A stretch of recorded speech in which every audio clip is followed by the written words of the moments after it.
Dibuang mertua saat aku hamil besar karena difitnah hamil anak dari pria lain. Setelah anakku lahir kupamerkan ke mereka dan bikin mereka menyesal karena anakku. Halo Bunda, semoga Bunda semuanya dalam keadaan sehat dan bahagia ya. Sebelum masuk ke ceritanya, jangan lupa nyalakan subtitle dan absen terlebih dahulu ya. Bunda-bunda semua dari daerah mana saja? Jangan lupa like, komen, dan subscribe channel ini ya. Selamat menonton. Hari itu, Mentari Pagi menyapa dengan malu-malu dari balik jendela kamar kami, seakan enggan mengganggu keheningan yang begitu damai. Aku, Dinda, terbaring di tempat tidur dengan perasaan yang sulit diungkapkan dengan kata-kata. Tangan kananku dengan hati-hati menempel di perut yang masih rata, mencoba merasakan keajaiban yang baru saja dikonfirmasi beberapa jam sebelumnya. 2 garis pink. 2 garis yang mengubah segalanya. Aku masih bisa merasakan getaran di jari-jariku saat memegang test pack itu. Jantung berdebar kencang bagai drum dalam parade, campuran antara harapan dan ketakutan yang begitu intens. Dan ketika kedua garis itu muncul dengan jelas, air mataku mengalir tanpa bisa kubendung. Ini benar-benar terjadi. Aku hamil. Mas, bisikku pelan, membelai lembut rambut Rama yang masih terlelap. Rama, bangun. Rama bergumam pelan, matanya terbuka setengah. Ada apa, Din? Masih pagi. Suaranya serak dan berat karena tidur. Aku menyodorkan test pack itu ke hadapannya, tanganku gemetar ringan. Lihat. Dia mengambilnya, menggosok-gosok matanya untuk melihat lebih jelas. Lalu, ada keheningan yang singkat namun terasa panjang sebelum wajahnya berubah perlahan. Mata yang tadi mengantuk kini terbuka lebar, bibirnya bergetar, dan napasnya tercekat. Dinda, ini benar, suaranya berbisik, penuh rasa tak percaya. Aku hanya bisa mengangguk, air mata semakin deras mengalir di pipiku. Iya, Mas, 2 garis. Rama mendadak duduk tegak, memelukku erat-erat. Aku bisa merasakan detak jantungnya yang kencang menempel di dadaku. Ya, Tuhan. Terima kasih. Ya, Tuhan. Dia berbisik berulang kali, suaranya parau. Dia menarik tubuhku, mendekapku seakan takut aku hilang. Kita akan punya bayi, Din. Kita akan menjadi orang tua. Dia kemudian menarik diri, tangannya yang hangat menempel di perutku. Halo, sayang, katanya pada perutku, suaranya lembut dan penuh cinta yang membuat hatiku meleleh. Ayah di sini. Ayah janji akan melindungi kamu dan Bunda selalu. Kami duduk berpelukan dalam diam yang bahagia selama beberapa saat. Hanya terdengar desahan napas dan kicauan burung di luar. Dunia terasa sempurna. Kita harus beritahu orang tuamu, ujarku akhirnya. Aku yakin ibu dan bapak akan sangat senang. Rama mengangguk antusias. Iya, ibu sudah lama menunggu cucu. Ayo kita siap-siap dan langsung ke rumah orang tua. Perjalanan ke rumah mertua terasa berbeda pagi itu. Setiap pemandangan seakan lebih cerah, setiap bangunan seakan tersenyum padaku. Rama terus-menerus memegangi tanganku, sesekali melemparkan senyum padaku yang penuh arti. Kita harus mulai memikirkan kamar bayi, gumamnya, matanya berbinar. Warna apa yang kamu suka? Biru atau pink? Atau kuning saja, netral? Aku lebih suka hijau muda, jawabku, tersenyum melihat semangatnya. Tenang dan menenangkan. Hijau muda, oke, dicatat. Dia mengangguk-angguk, seakan membuat catatan mental. Saat tiba di rumah mertua, Ibu Rini sedang menyiram tanaman di teras. Wajahnya yang biasanya sedikit berkerut karena kekhawatiran berlebihan, pagi itu terlihat begitu cerah diterpa matahari. Rama, Dinda, pagi-pagi sekali kalian kesini, sambutnya, meletakkan penyiram tanaman. Ada kabar baik, Bu, kata Rama, tangannya masih tak lepas menggenggam tanganku. Bapak Hendra muncul dari dalam rumah, koran di tangannya. Kabar baik? Apakah kenaikan pangkatmu sudah disetujui, Rama? Lebih baik dari itu, Pak, jawabku. Tak sabar ingin membagikan kebahagiaan ini. Aku mengeluarkan test pack dari tas kecilku dan menunjukkannya pada mereka. Saya hamil. Keheningan sesaat, lalu Ibu Rini berteriak kecil, tangannya menutup mulut. Astaga, benarkah?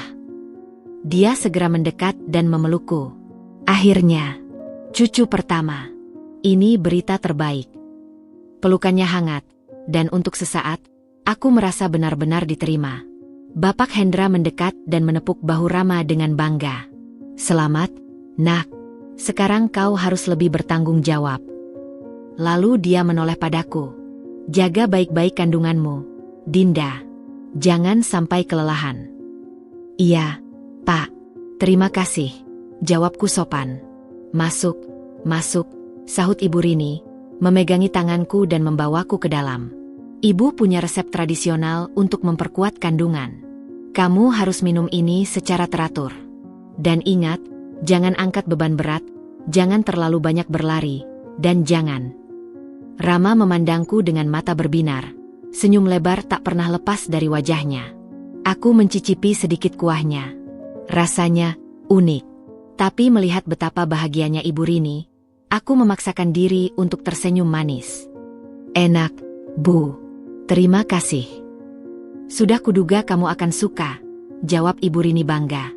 Nanti Ibu berikan resepnya agar Rama yang membuatkan untukmu di rumah. Saat itu, duduk di meja makan keluarga Rama, dikelilingi oleh orang-orang yang bersemangat menyambut kehadiran calon anggota baru, aku merasa seperti berada dalam mimpi. Semuanya terasa sempurna. Aku memandang Rama yang sedang asyik berdiskusi dengan ayahnya tentang investasi untuk pendidikan anak, lalu pada Ibu Rini yang dengan semangat menceritakan masa kecil Rama. Aku meletakkan tangan di perutku lagi, membayangkan bayi kecil yang suatu hari nanti akan mengisi rumah kami dengan tawa. Kita akan menjadi keluarga yang bahagia. Sayang, bisikku pada perutku, mengulangi kata-kata Rama pagi tadi. Saat itu, aku benar-benar percaya bahwa tidak ada yang bisa mengganggu kebahagiaan kami. Langit biru tak berawan, dan masa depan terhampar cerah. Jika saja aku tahu bahwa awan kelabu sudah mulai berkumpul di Cakrawala, dan badai yang akan menguji segalanya sedang bersiap untuk menerpa. Bulan-bulan berlalu dengan indahnya, bagai rangkaian lukisan yang dipenuhi warna-warna pastel kebahagiaan. Perutku mulai membulat dengan anggun, sebuah bukti nyata dari kehidupan yang tengah bertumbuh di dalam rahimku. Setiap tendangan kecil, setiap gerakan halus dari bayi kami, adalah sebuah keajaiban yang membuat Rama dan aku terpana. Kami sering menghabiskan malam dengan Rama membacakan buku-buku parenting, atau sekadar berbaring di tempat tidur sambil berimajinasi tentang wajah calon buah hati kami. Menurutmu dia akan memiliki matamu yang teduh, Din? Tanya Rama suatu malam, tangannya yang hangat terpaku di perutku, merasakan si kecil yang sedang aktif bergerak. Atau mungkin hidung mancungnya Bapak. Aku tersenyum, merasakan gelombang cinta yang begitu besar. Yang penting dia sehat, Mas, dan tahu betapa dia sangat diinginkan dan dicintai. Momen-momen seperti itu terasa sempurna, bagai sebuah perlindungan yang tak tergoyahkan. Namun, secara perlahan dan hampir tak terasa, suasana mulai berubah. Seiring dengan membesarnya perutku, perhatian Ibu Rini yang awalnya terasa menyenangkan, mulai berubah menjadi sebuah pengawasan yang hampir seperti penjara. Setiap kunjungan kami ke rumah orang tua Rama, yang dulu dipenuhi tawa dan cerita cahaya, kini berganti dengan serangkaian pertanyaan dan komentar yang membuat napasku sesak. Perhatiannya yang berlebihan mulai terasa seperti rantai yang mengikat, dan aku mulai merasa seolah-olah aku bukan lagi Dinda, seorang individu, melainkan sekadar sebuah wadah bagi calon cucunya. Dinda, kok masih pakai heels itu? Itu tidak baik untuk punggungmu dan bayi, tegur Ibu Rini suatu sore. Matanya menyoroti sepatu berhak rendah yang baru saja kubeli khusus untuk ibu hamil. Suaranya bernada khawatir, tetapi ada sebuah nada hakim di dalamnya yang membuatku tak nyaman. Ibu, ini heels yang sangat rendah dan nyaman. Kok, dokter bilang tidak apa-apa selama saya merasa baik-baik saja. Jawabku, berusaha tetap sopan sambil menahan desahan. Dokter-dokter zaman sekarang itu kadang terlalu permisif, balasnya sambil menggeleng-geleng, lalu matanya beralih ke tas kerjaku. Dan kamu masih membawa tas seberat itu? Itu pasti memberatkan. Rama, tolong ambilkan tas istrimu. Rama, yang sedang asyik memeriksa ponselnya, segera mendekat dan mengambil tas kerjaku dengan senyum. Iya, Bu. Dinda memang kuat-kuat, tapi saya selalu ingatkan untuk tidak memaksakan diri. Aku menatapnya, berharap dia akan berkata sesuatu yang lebih. sesuatu yang membelaku dan menegaskan bahwa aku mampu mengurus diriku sendiri. Tapi dia hanya tersenyum padaku dan kembali ke kursinya. Rasanya seperti dia menghindari konflik, dan sikapnya yang selalu ingin menyenangkan ibunya mulai membuatku jengkel. Kekhawatiran Ibu Rini mencapai puncaknya ketika berkaitan dengan pekerjaanku. Sebagai manajer pemasaran, bertemu dengan klien, tanpa memandang gender, adalah bagian dari tanggung jawabku. Suatu malam, setelah acara jamuan makan dengan beberapa klien penting, termasuk Bima, seorang rekan yang sudah ku bekerjai selama bertahun-tahun dan hubungan kami murni profesional, Ibu Rini menelepon. "Dinda, kamu pulang jam berapa? Acaranya sudah selesai kan? Siapa saja yang hadir?" tanyanya, suaranya bernada cemas. "Baru selesai, Bu. Saya dalam perjalanan pulang sekarang. Yang hadir ya tim kami dan beberapa klien," jawabku, berusaha bersikap biasa. "Klien laki-laki? Kamu harus lebih berhati-hati, Dinda. Sekarang kondisimu tidak seperti biasa. Orang bisa berprasangka macam-macam. Kamu tidak ingin ada gosip yang tidak enak, kan?" Aku terdiam sejenak, mencoba menelan rasa jengkel yang mulai menggelegak. "Ibu, ini urusan profesional. Semua rekan kerja tahu saya hamil dan sangat menghormati saya. Tidak ada yang perlu dikhawatirkan. Lebih baik mencegah daripada menyesal," sahutnya dengan nada yang seakan-akan sudah tahu segalanya. "Mungkin lebih baik kamu cuti saja dari pekerjaanmu sampai melahirkan. Kesehatan bayi yang utama." Gagasan itu membuatku ngeri. Pekerjaanku adalah bagian dari identitasku, sumber kebanggaan dan kemandirian finansialku. "Ibu, saya baik-baik saja. Dokter justru menyarankan untuk tetap aktif selama tidak ada keluhan." Setelah menutup telepon, aku melihat Rama yang sedang duduk di sofa. "Apa ibu khawatir lagi soal pekerjaanku?" tanyanya tanpa mengangkat pandang dari ponselnya. "Ya, dia menyarankan aku cuti sampai melahirkan," jawabku, duduk di sampingnya dengan lesu. Rama akhirnya menaruh ponselnya dan memeluk bahuku. "Ibu hanya khawatir, Din. Dia menyayangi kamu dan bayi kita. Jangan dipikirkan terlalu berat." "Itu bukan sekadar kekhawatiran, Rama. Itu terasa seperti dia tidak percaya padaku. Seolah-olah aku tidak bisa membedakan antara profesionalisme dan hal lain." Suaraku sedikit bergetar. Rama mendesah. "Dia dari generasi yang berbeda, sayang. Caranya menunjukkan kasih sayang ya begitu. Sabar saja. Nanti juga dia akan mengerti." Dia menepuk-nepuk punggungku, tetapi kata-katanya terasa hambar, tidak menyentuh inti kekhawatiranku. Aku berharap dia akan berdiri dan membelaku, mengatakan pada ibunya bahwa aku adalah wanita yang cakap dan bertanggung jawab, bahwa dia mempercayaiku sepenuhnya. Tapi yang kudapat hanyalah permintaan untuk bersabar. Keesokan harinya, Ibu Rini datang ke rumah kami dengan sebuah termos berisi jamu lagi. "Ini untuk menenangkan pikiran dan menguatkan kandungan," katanya, menuangkan cairan coklat pekat ke dalam sebuah cangkir. Aroma anyir langsung memenuhi ruangan. "Aku baik-baik saja, Bu." "Benar-benar," kataku, berusaha menolak dengan halus. "Ibu tahu kamu kuat, Dinda. Tapi seorang istri dan calon ibu harus belajar untuk mengutamakan keluarga. Terkadang, ego harus disingkirkan." Matanya menatapku dalam-dalam, dan kalimat itu terasa seperti sebuah tamparan. Apakah dengan mempertahankan karir dan identitasku, aku dianggap egois? Aku memandang Rama, memohon dengan mataku agar dia berkata sesuatu. Dia hanya berdiri di dekat pintu dapur, terlihat tidak nyaman. "Dinda, mungkin tidak ada salahnya minum sekali-sekali. Untuk ibu," katanya akhirnya, menghindari tatapanku. Hatiku terasa sakit. Disinilah awan kelabu itu mulai mengumpul, tidak hanya di rumah orang tuanya, tetapi juga merayap perlahan ke dalam rumah kami sendiri. Aku mulai merasa sendiri dalam perjuangan ini, seolah-olah aku adalah satu-satunya yang bisa melihat bahwa kekhawatiran yang tulus ini mulai berubah menjadi racun yang perlahan-lahan mengikis kebahagiaan dan kebebasanku. Dan yang paling menyakitkan, suamiku, orang yang seharusnya menjadi tembok pelindungku, justru membiarkan racun itu merembes masuk. Diam-diam setuju bahwa mungkin, hanya mungkin, kekhawatiran ibunya ada benarnya. Awan itu masih tipis, Tetapi sudah cukup untuk menghalangi sinar matahari yang selama ini menghangatkan hatiku. Kehamilanku menginjak bulan ke-7. Perutku sudah membesar dengan jelas, dan setiap gerakan terasa lebih berat. Meskipun awan kekhawatiran Ibu Rini masih menggantung, aku berusaha keras untuk tidak membiarkannya menggelapkan hari-hariku. Pekerjaan tetap menjadi pelarianku, sebuah dunia di mana aku masih dihargai atas kemampuan dan profesionalisme, bukan hanya sebagai seorang ibu hamil. Acara kantor tahunan pun tiba, sebuah acara santai di sebuah restoran yang bertema Tropical Night. Aku memutuskan untuk hadir, meski hanya sebentar, untuk menunjukkan bahwa aku tetap aktif dan terlibat. Masa kamu mau tetap pergi, Din? Kondisimu sudah besar. Protes Rama pagi itu saat aku memakai gaun maternity berwarna koral yang longgar. Ini acara penting, Mas. Aku janji tidak lama. Cuma mau tunjuk wajah saja, ketemu tim dan beberapa klien. Aku sudah bilang ke atasan, aku akan pulang awal. Bujukku, berusaha meyakinkannya.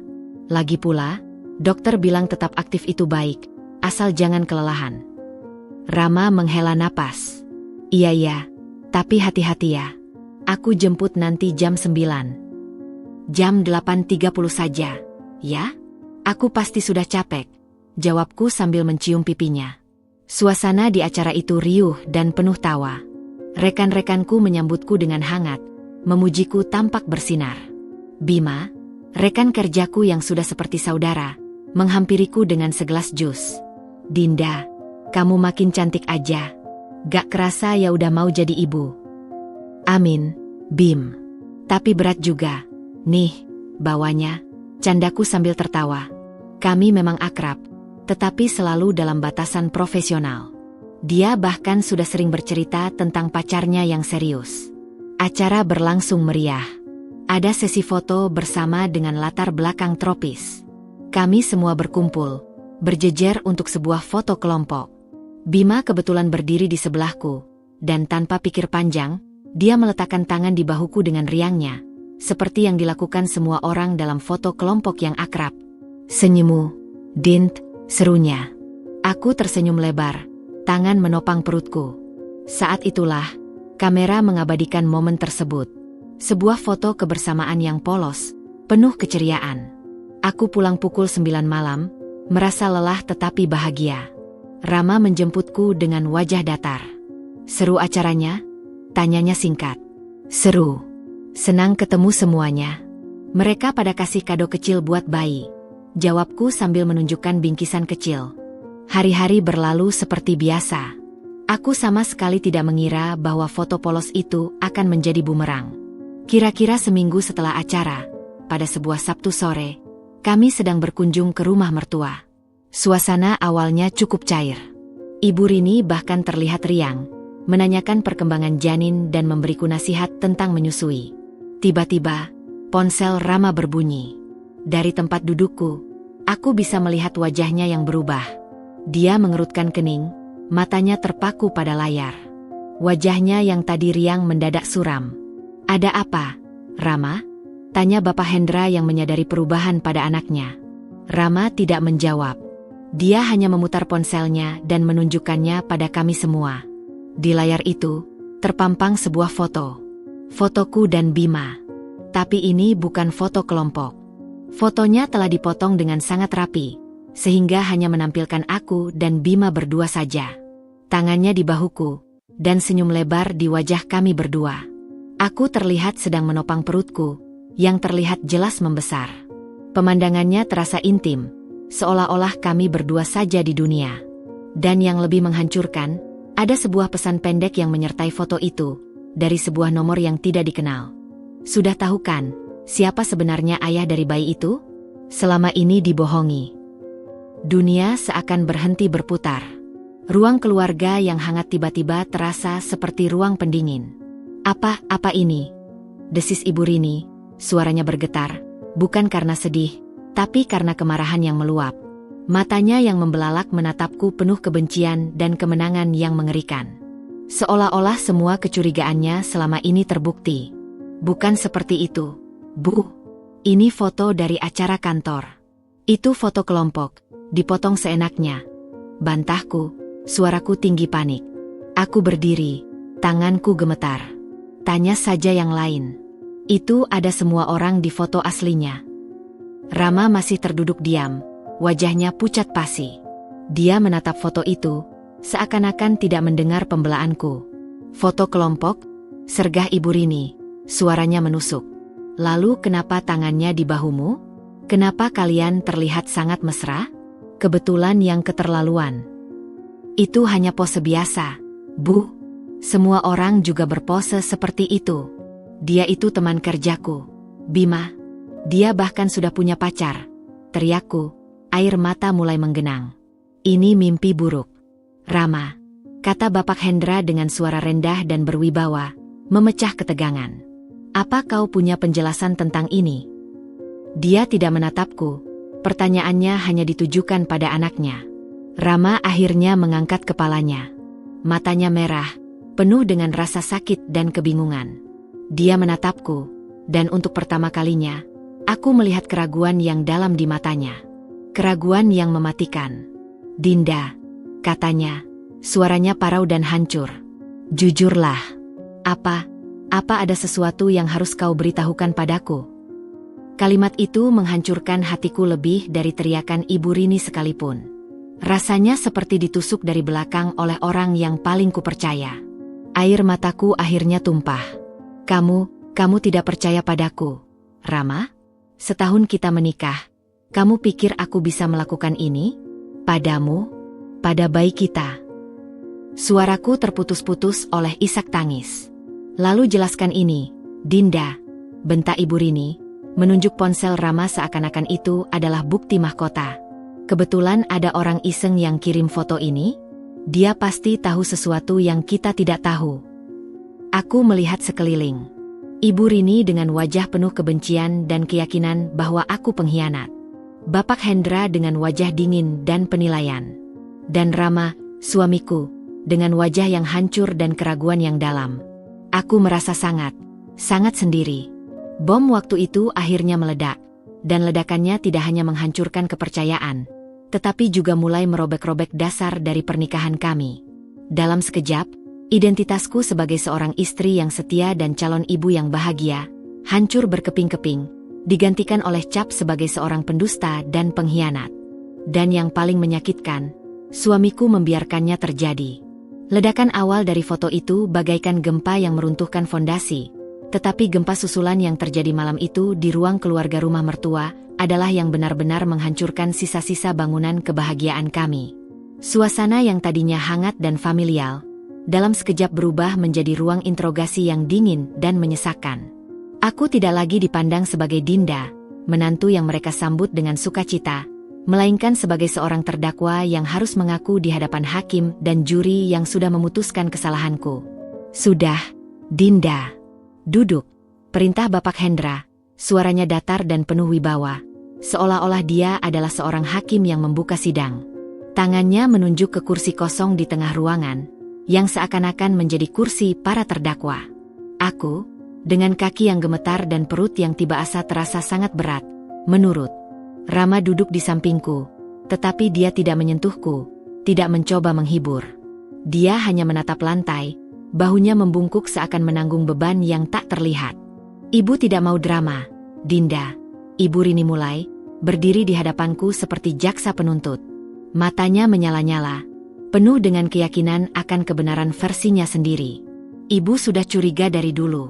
Setiap kali kamu pulang larut, setiap kali ada telepon dari kantor. Seorang istri yang baik tidak akan begitu. Seorang calon ibu yang bertanggung jawab akan lebih memilih untuk di rumah, menjaga kandungannya, bukan berkeliaran dengan pria lain. Bukan berkeliaran, Bu. Bantahku, suaraku bergetar mencoba mempertahankan akal sehat. Itu adalah pekerjaanku. Aku bertemu klien, itu tanggung jawabku. Dan Bima adalah rekan kerja, bukan pria lain, dalam artian seperti yang ibu pikirkan. Rekan kerja. Ibu Rini mendesah dramatis, melemparkan tangan ke atas. Lalu mengapa fotonya berdua saja? Kenapa tidak dengan yang lain? Jelaskan itu. Aku sudah bilang, itu foto yang dipotong. Itu jahat. Seseorang sengaja ingin memfitnah aku. teriakku. Rasa frustasi membuat air mataku mengalir deras. Aku memandang Rama, memohon. Mas, kamu tahu aku. Kamu tahu karakter Bima. Dia teman kita. Ingat waktu kita membantu dia memilih cincin lamaran untuk pacarnya. Rama mengangkat kepalanya perlahan. Matanya penuh dengan penderitaan yang dalam. Aku tidak tahu apa-apa lagi, Din. Gumamnya, suaranya hampir tak terdengar. Aku ingin percaya padamu. Tapi, foto ini, pesan ini. Kenapa ada orang yang mau berbuat sejahat ini jika tidak ada alasannya? Kalimat itu seperti tamparan di wajahku. Jadi kamu lebih percaya pada seorang pengirim anonim yang jelas jahat daripada pada istrimu sendiri? Istri yang telah tinggal serumah denganmu, yang mengandung anakmu. Jangan membelokkan pembicaraan, Dinda, sergah Ibu Rini. Rama adalah korban di sini. Korban dari pengkhianatanmu. Sekarang, akui saja. Apakah anak dalam kandunganmu itu benar-benar anak Rama? Atau anak siapa? Kata-katanya diucapkan dengan begitu keji, seolah-olah dia sedang menyobek luka yang paling dalam. Aku terduduk terpana, tidak percaya dengan apa yang baru saja kudengar. Rasanya seperti mimpi buruk yang tak berujung. Bagaimana ibu bisa berkata begitu? Ini adalah cucu ibu. Darah daging Rama. Kami tidak butuh cucu yang asal-usulnya dipertanyakan, balas Bapak Hendra dengan dingin, menyelaraskan diri dengan istrinya. Keluarga kami menjunjung tinggi kehormatan dan nama baik. Kami tidak bisa menerima aib seperti ini. Aib? Bisikku, hati hancur berkeping-keping. Jadi, bagi kalian, aku dan bayi ini hanyalah sebuah aib? Bukan keluarga yang perlu dilindungi. Kamu yang membuatnya menjadi aib, Dinda, hardik Ibu Rini. Dengan perilakumu yang tidak tahu diri. Aku memutar tubuhku sepenuhnya ke arah Rama, mencoba untuk menggapai sisa-sisa kemanusiaan dalam dirinya. Rama, tolong. Demi cinta kita, demi bayi kita. Lihatlah aku. Aku tidak melakukan ini. Ini semua fitnah. Tanganku mencoba memegang tangannya, tetapi dia menariknya perlahan. Dinda, katanya, dan suaranya penuh dengan keputusasaan yang membuatku ngeri. Jujurlah padaku. Jika ada sesuatu yang terjadi, katakan saja sekarang. Aku akan berusaha memaafkanmu. Aku janji. Dia mengatakannya dengan lemah, seolah-olah itu adalah kemurahan hati terbesarnya. Seketika itu juga, semua perlawananku padam. Rasanya seperti ada yang patah di dalam diriku. Air mata mengalir deras, tapi kali ini bukan karena marah atau frustasi, melainkan karena kepedihan yang begitu dalam.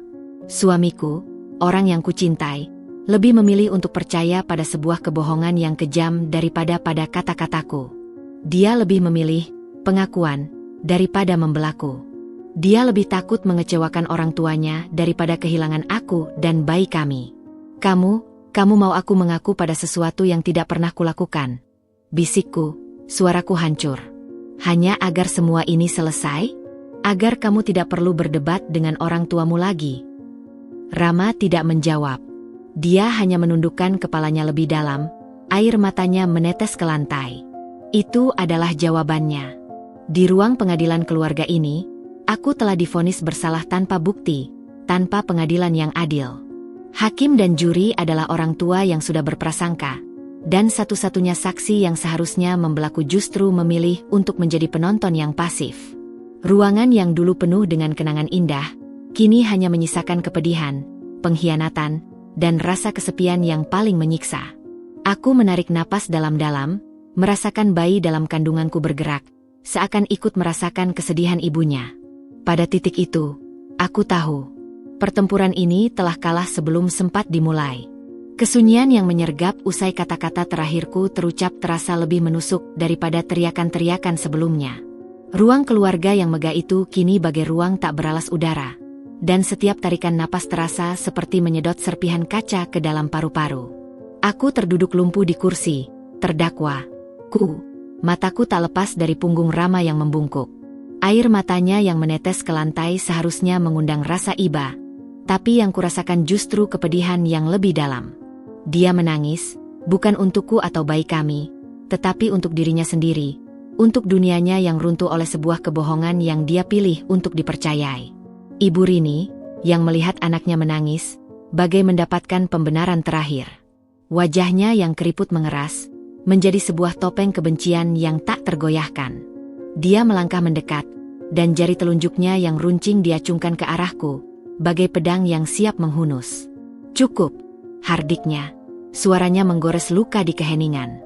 "Sudah cukup air mata dan drama dari kamu, Dinda. Lihatlah apa yang telah kamu lakukan pada suamimu. Lihatlah penderitaan yang kau timbulkan. Aku bahkan tak lagi memiliki tenaga untuk membela diri. Aku hanya bisa menatapnya, mataku kosong. Hatiku bagai bongkahan es yang kian membeku. Kami tidak bisa menerima seorang perempuan pengkhianat di keluarga ini," sambung Bapak Hendra dengan nada final, bangkit dari kursinya. Dia berdiri di samping istrinya, sebuah front persatuan yang kokoh melawanku. Kepercayaan telah hancur. Nama baik keluarga harus dijaga. Lalu, kalimat yang kutakutkan, yang sekaligus juga kutunggu-tunggu untuk mengakhiri siksaan ini, akhirnya diucapkan oleh Ibu Rini. Suaranya lantang, penuh kebencian dan keyakinan diri yang mutlak. "Keluarlah dari rumah ini, Dinda. Keluar dari kehidupan anakku. Kami tidak mau lagi melihat wajahmu. Bawa serta bawa itu." Dia menyeringai, menunjuk ke arah perutku, menolak bahkan untuk menyebutnya sebagai cucu, "dan jangan pernah kembali." Dunia berputar. Aku mencoba berdiri, tapi kakiku gemetar hebat. Tanganku secara refleks melindungi perutku, berusaha melindungi bayi kecilku dari kekejaman kata-kata yang tak semestinya didengar olehnya, bahkan dari dalam rahim. "Rama," bisikku untuk terakhir kalinya, sebuah upaya terakhir yang sia-sia untuk membangunkannya dari ketaatannya yang membabi buta. "Tolong." Tapi Rama tetap tak bergerak. Dia hanya mengangkat wajahnya yang basah, matanya merah dan bingung. "Ibu, Bapak," gumamnya lemah, suaranya tercekik. "Diam, Rama," potong Bapak Hendra dengan tegas. "Biarkan dia pergi. Dia bukan lagi bagian dari kita. Kamu harus kuat. Untuk keluarga." Kalimat itu seakan menjadi mantra yang melepaskan Rama dari tanggung jawabnya. Aku melihat cahaya terakhir di matanya padam. Dia menunduk lagi, menyerah. Penonton yang memilih untuk tetap menjadi penonton hingga adegan terakhir. Dengan sisa-sisa harga diri yang masih tersisa, aku berusaha berdiri tegak. Aku menatap mereka satu persatu, Ibu Rini dengan wajah kemenangannya yang keji, Bapak Hendra dengan ketidakacuhannya yang dingin, dan Rama, cinta pertamaku, ayah dari anakku, dengan ketidakberdayanya yang memilukan. "Baik," kataku, suaraku datar dan hampa, mengagetkan diriku sendiri. "Aku akan pergi. Tapi ketahuilah, suatu hari nanti, kalian akan menyadari kesalahan kalian. Dan pada saat itu, penyesalan akan menghantui kalian lebih dari rasa malu yang kalian takuti sekarang." Aku tidak menunggu jawaban. Aku berbalik dan berjalan keluar dari ruang keluarga itu, meninggalkan semua kenangan, semua cinta, dan semua ilusi tentang keluarga yang sempurna. Langkahku terhuyung-huyung menuju kamar yang dulu kutinggali, dan dengan tangan yang gemetar, aku melemparkan beberapa pakaian dan barang-barang penting ke dalam koper kecil. Setiap helai pakaian bayi yang kumasukkan terasa seperti pisau yang menancap di hati. Saat aku berjalan menuju pintu depan, membawa koper dan sisa-sisa harapan yang hancur, aku melihat Rama masih terduduk di ruang keluarga. Dia menatapku, dan untuk sesaat, matanya penuh dengan konflik yang mencekam. Seolah ada keinginan untuk berlari, untuk menghentikanku. Tapi dia tetap diam. Dia membiarkanku pergi. Pintu depan tertutup di belakangku dengan suara gedebuk yang final. Udara malam yang dingin menyambutku, menyadarkanku bahwa aku sekarang sendirian, hamil besar, di tengah kegelapan. Aku menoleh ke belakang untuk terakhir kalinya, dan dari balik jendela, aku melihat bayangan Rama, berdiri terpaku, menyaksikan kepergianku tanpa melakukan apa-apa. Rasa sakit itu begitu fisik, seakan ada yang merobek diriku dari dalam. Tapi di balik semua kepedihan, sebuah tekad baru mulai lahir, dibesarkan oleh air mata dan pengkhianatan. Aku membelai perutku.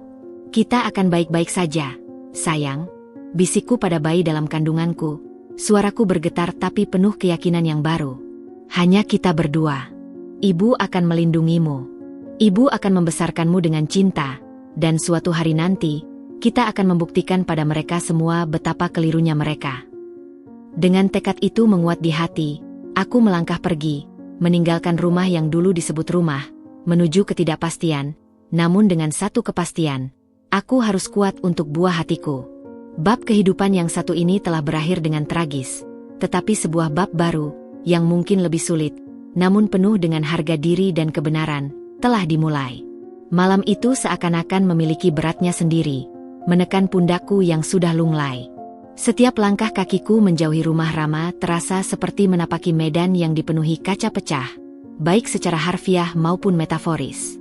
Koper kecil di tanganku terasa amat berat, bukan karena isinya, tetapi karena beban yang kubawa di dalam hati. Aku berjalan tanpa arah yang jelas, air matamu mengaburkan pandanganku. Suara lalu lintas yang ramai dan cahaya lampu kota yang terang benderang justru membuatku merasa semakin sendiri dan tersesat. Setiap orang yang berlalu lalang dengan tujuan mereka masing-masing seakan menegaskan betapa terpisahnya aku dari arus kehidupan yang normal. Aku adalah sebuah kapal yang karam, terombang-ambing di lautan kesedihan dan ketidakpastian. Untuk apa? Kemana aku harus pergi? Bisikku pada diri sendiri, suaraku parau oleh tangisan. Orang tuaku tinggal di kota yang jauh, dan aku tidak tega membebani mereka dengan cerita pedih ini, apalagi dalam keadaan hamil besar. Rasa malu yang tidak pada tempatnya juga menyelimutiku. Bagaimana aku bisa menjelaskan bahwa aku diusir oleh suami dan mertuaku sendiri karena sebuah fitnah keji? Tiba-tiba, bayangan Rama yang berdiri di balik jendela, tak berdaya, muncul di pikiranku. Rasa sakit itu kembali menyergap, lebih tajam dari sebelumnya. Aku merosot di sebuah bangku halte bus, tak lagi mampu menahan beban. Tubuhku menggigil, bukan karena hawa dingin malam, tetapi karena kehancuran dari dalam. Tangisku pecah tak terbendung, isakan yang dalam dan menyakitkan keluar dari dadaku yang sesak. Aku memeluk perutku erat-erat, merasa bersalah telah menyeret calon bayiku ke dalam kekacauan ini.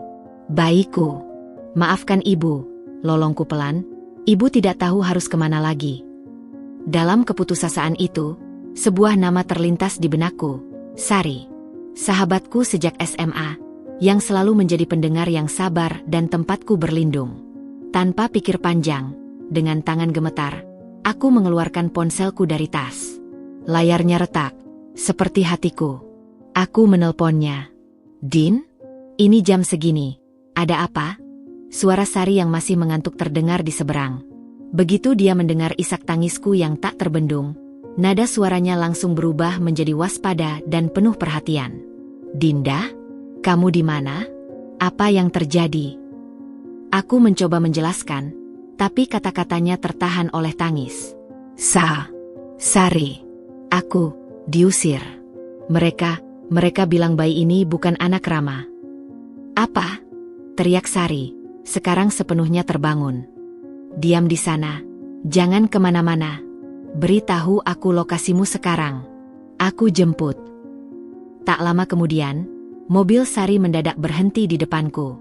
Dia melompat keluar, wajahnya penuh kepanikan dan kemarahan. Begitu melihat kondisiku yang mengenaskan, mata bengkak, tubuh menggigil, dengan koper kecil di kaki, dia langsung merangkulku erat. Oh, Dinda, sayang. Bisiknya. Suaranya bergetar. Ayo, masuk ke mobil. Tenang, aku di sini. Dia membantuku masuk ke kursi penumpang, mengencangkan sabuk pengamanku dengan hati-hati seperti aku adalah anak kecil. Dalam perjalanan ke apartemennya, aku mencoba menceritakan segalanya dengan kacau. Tentang foto itu, tentang tuduhan keji, tentang pengusiran, dan yang paling menyakitkan, tentang ketidakberdayaan Rama. Sari mendengarkan dengan seksama. Tangannya terkepal di atas setir. Bangsat, aku tidak percaya Rama bisa sebodoh itu. Dan mertuamu itu monster, geramnya. Dinda, kamu tahu ini tidak benar, kan? Kamu dan bayi itu tidak bersalah. Sesampainya di apartemennya yang sederhana namun nyaman, suami Sari, Andi, sudah menunggu dengan wajah prihatin. Mereka berdua segera membantuku, memaksaku untuk minum air hangat dan menyelimutiku dengan selimut tebal. "Andi, ini Dinda. Dia akan tinggal sementara dengan kita," kata Sari pada suaminya, dan Andi langsung mengangguk dengan penuh pengertian. "Tentu saja. Silakan, Din.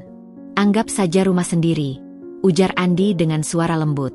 "Kami ada kamar kosong. Kamu butuh apa-apa, bilang saja." Mereka membawaku ke kamar tamu mereka. Saat aku duduk di tepi tempat tidur, melihat sekeliling ruangan yang bersih dan sederhana, baru kemudian aku menyadari betapa berartinya sebuah tempat yang aman. Di sini, tidak ada yang menuduh, tidak ada yang menghakimi.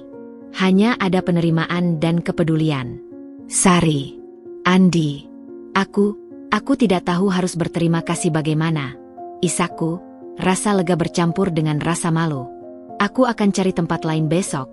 Aku janji tidak akan merepotkan kalian lama-lama." "Jangan bicara bodoh," potong Sari dengan tegas, tapi matanya lembut. "Kamu tinggal di sini selama yang kamu butuhkan. Ini untuk kamu dan bayi. Kamu tidak merepotkan, kami senang bisa membantumu." Andi mengangguk. "Iya, Din. Kami di sini untukmu.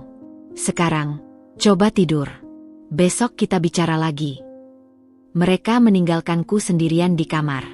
Aku berbaring di tempat tidur, masih merasakan gemuruh emosi yang mengguncang. Tapi untuk pertama kalinya sejak bencana itu terjadi, aku merasa ada secercah harapan. Aku tidak sendirian. Aku masih memiliki teman-teman yang peduli. Aku membelai perutku, merasakan tendangan kecil dari bayiku, seakan-akan dia berkata, "Ibu, kita kuat." "Ya, sayang," bisikku, sebuah tekad baru mengkristal di dalam hatiku yang remuk. "Kita akan melewati ini. Ibu berjanji. Iku akan bangkit untukmu. Untuk kita." Di dalam keheningan malam itu, di kamar aman sahabatku, aku bersumpah pada diriku sendiri dan pada bayi dalam kandunganku. Fitnah ini tidak akan menghancurkanku. Aku akan membesarkan anakku dengan penuh cinta, dan suatu hari nanti, kebenaran akan terungkap. Malam itu, aku tidur dengan air mata yang belum sepenuhnya kering, tetapi dengan sebuah tekad yang mulai tumbuh, perlahan namun pasti, bagai tunas yang menembus kegelapan. Kesunyian yang menyelimuti rumah setelah kepergian Dinda terasa lebih gaduh daripada keributan apapun. Pintu yang tertutup dengan gedebuk itu seakan memutuskan Rama dari separuh jiwanya. Dia masih terduduk di kursi ruang keluarga, tubuhnya terasa hampa, bagai sebuah cangkang kosong.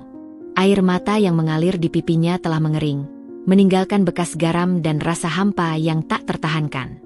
Pandangannya kosong menatap lantai, tetapi yang terbayang justru wajah Dinda yang hancur, mata indahnya yang penuh air mata dan rasa tidak percaya.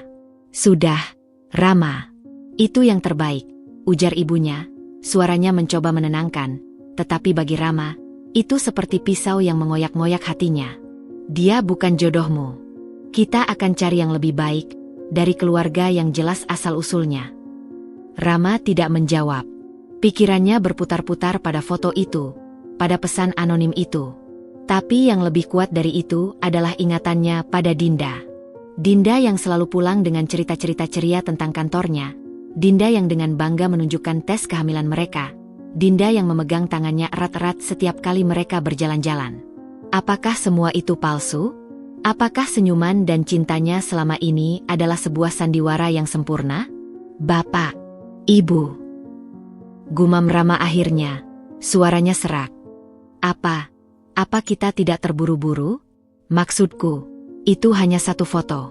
Kita bahkan tidak mendengar penjelasan dari Bima." "Penjelasan?" sergah ibunya, bangkit dari kursinya dengan mata berapi-api. "Apalagi yang perlu dijelaskan, Nak? Foto itu berbicara jelas. Dan kamu lihat sendiri, dia tidak bisa memberikan alasan yang masuk akal." Tapi Dinda bilang itu foto yang dipotong." Bantah Rama lemah, rasa bersalah mulai menggerogotinya. "Dan kamu percaya omongannya?" potong bapaknya dengan nada dingin. "Dia hanya mencari-cari alasan, Rama. Seorang wanita yang terpojok akan mengatakan apa saja untuk menyelamatkan dirinya." Rama memejamkan mata, mencoba mencari kekuatan. Tapi yang dia rasakan hanya kelemahan dan kebingungan yang amat sangat. Dia mencoba membayangkan Dinda berselingkuh, mencoba membayangkannya dalam pelukan pria lain, tapi bayangan itu terasa asing dan tidak nyata. Dinda adalah orang yang paling jujur yang dia kenal. Dia bahkan tidak bisa berbohong tentang hal kecil sekalipun. Seperti ketika dia tanpa sengaja merusak vas kesayangan ibunya dan langsung mengaku, "Ibu, aku perlu menelponnya. Aku perlu mendengarnya langsung."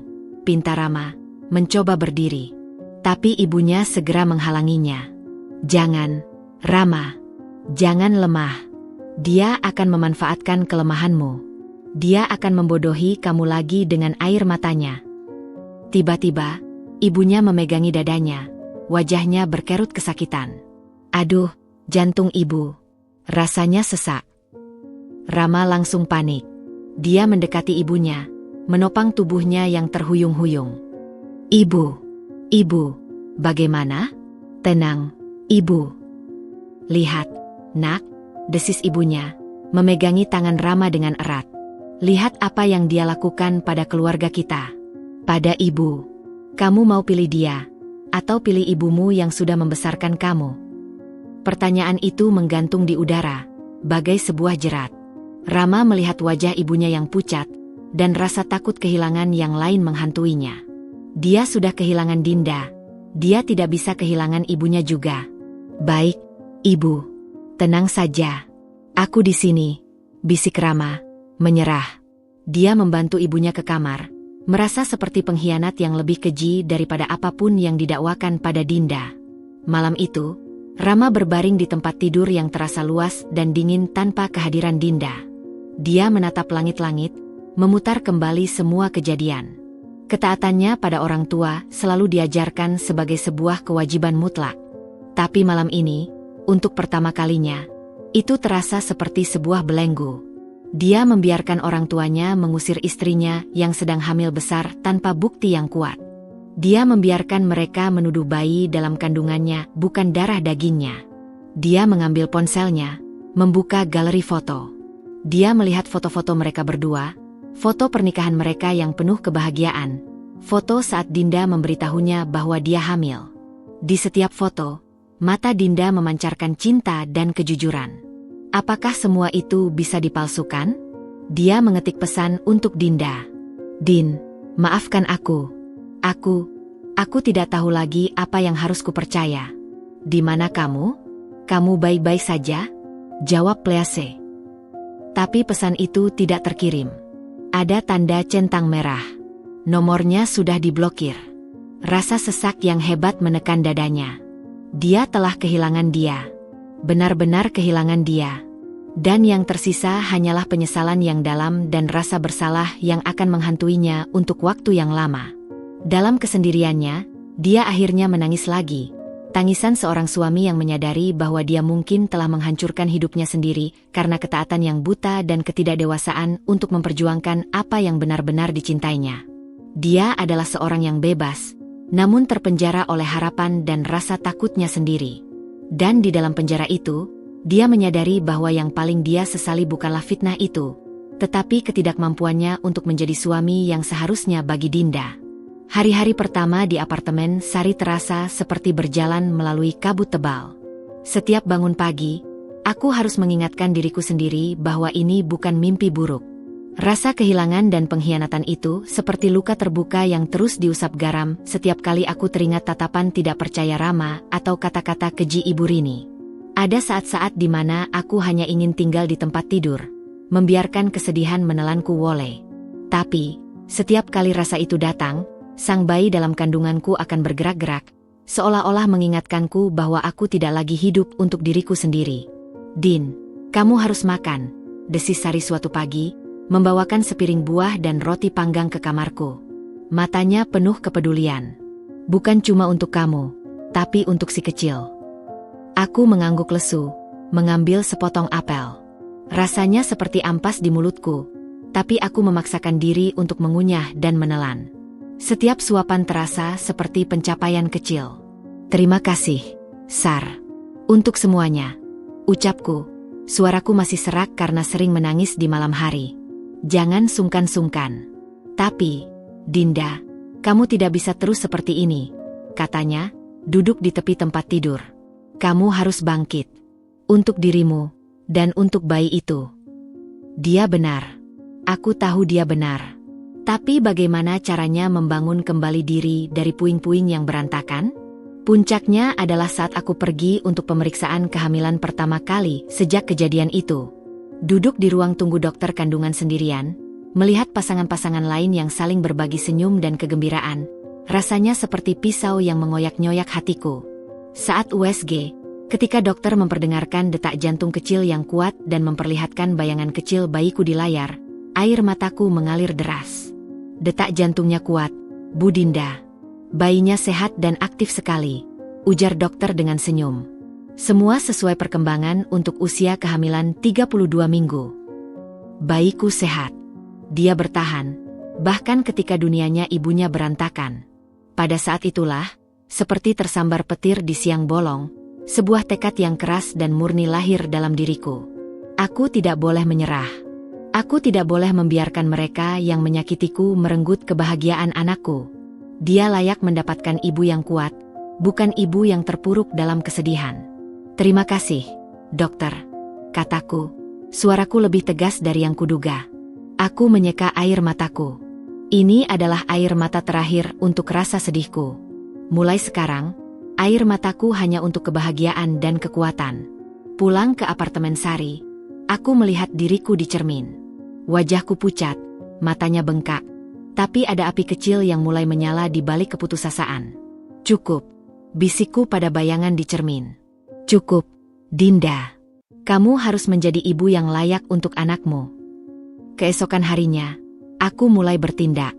Aku menghubungi atasanku dan menjelaskan situasiku dengan jujur, meski rasanya memalukan. Aku meminta untuk bisa bekerja remotely untuk sementara waktu. Aku bersyukur. Atasanku sangat memahami dan mendukung. Tentu saja, Dinda. Kesehatan kamu dan bayi yang utama. Kami akan atur agar kamu bisa kerja dari rumah. Laptop dan dokumen yang diperlukan akan kami antar. Janjinya. Bekerja lagi, meski dari rumah, memberikanku rasa tujuan dan kemandirian. Aku juga mulai mencari informasi tentang hak-hakku sebagai ibu hamil dan prosedur perceraian. Aku tahu, jalan yang kutempuh masih panjang dan berliku, tapi setidaknya aku sudah mulai melangkah.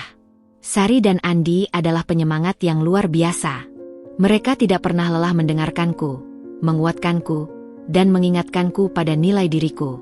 Aku tidak akan membiarkan mereka menghancurkanmu, Din, kata Sari suatu malam sambil memelukku. Kamu wanita terkuat yang aku kenal. Dan bayi itu sangat beruntung memiliki ibu sepertimu. Kata-katanya seperti balm untuk lukaku. Perlahan-lahan, rasa percaya diriku kembali. Aku mulai merawat diri, makan makanan bergizi, dan berjalan-jalan kecil di sekitar apartemen untuk menjaga kesehatan. Malam-malam masih terasa sunyi dan terkadang menyedihkan. Tapi sekarang, ketika rasa sedih itu datang, aku menempatkan tanganku di perutku dan berbicara pada bayiku. Kita akan baik-baik saja, sayang, bisikku. Ibu janji akan memberikan yang terbaik untukmu. Kita tidak butuh mereka. Kita cukup dengan cinta kita berdua. Bayiku akan menjawab dengan tendangan atau gerakan, seakan-akan mengerti dan menyetujui. Ikatan antara kami semakin kuat, dibangun di atas puing-puing pengkhianatan dan disemen dengan tekad yang bulat. Aku tidak tahu apa yang akan terjadi di masa depan. Aku tidak tahu apakah kebenaran akan pernah terungkap.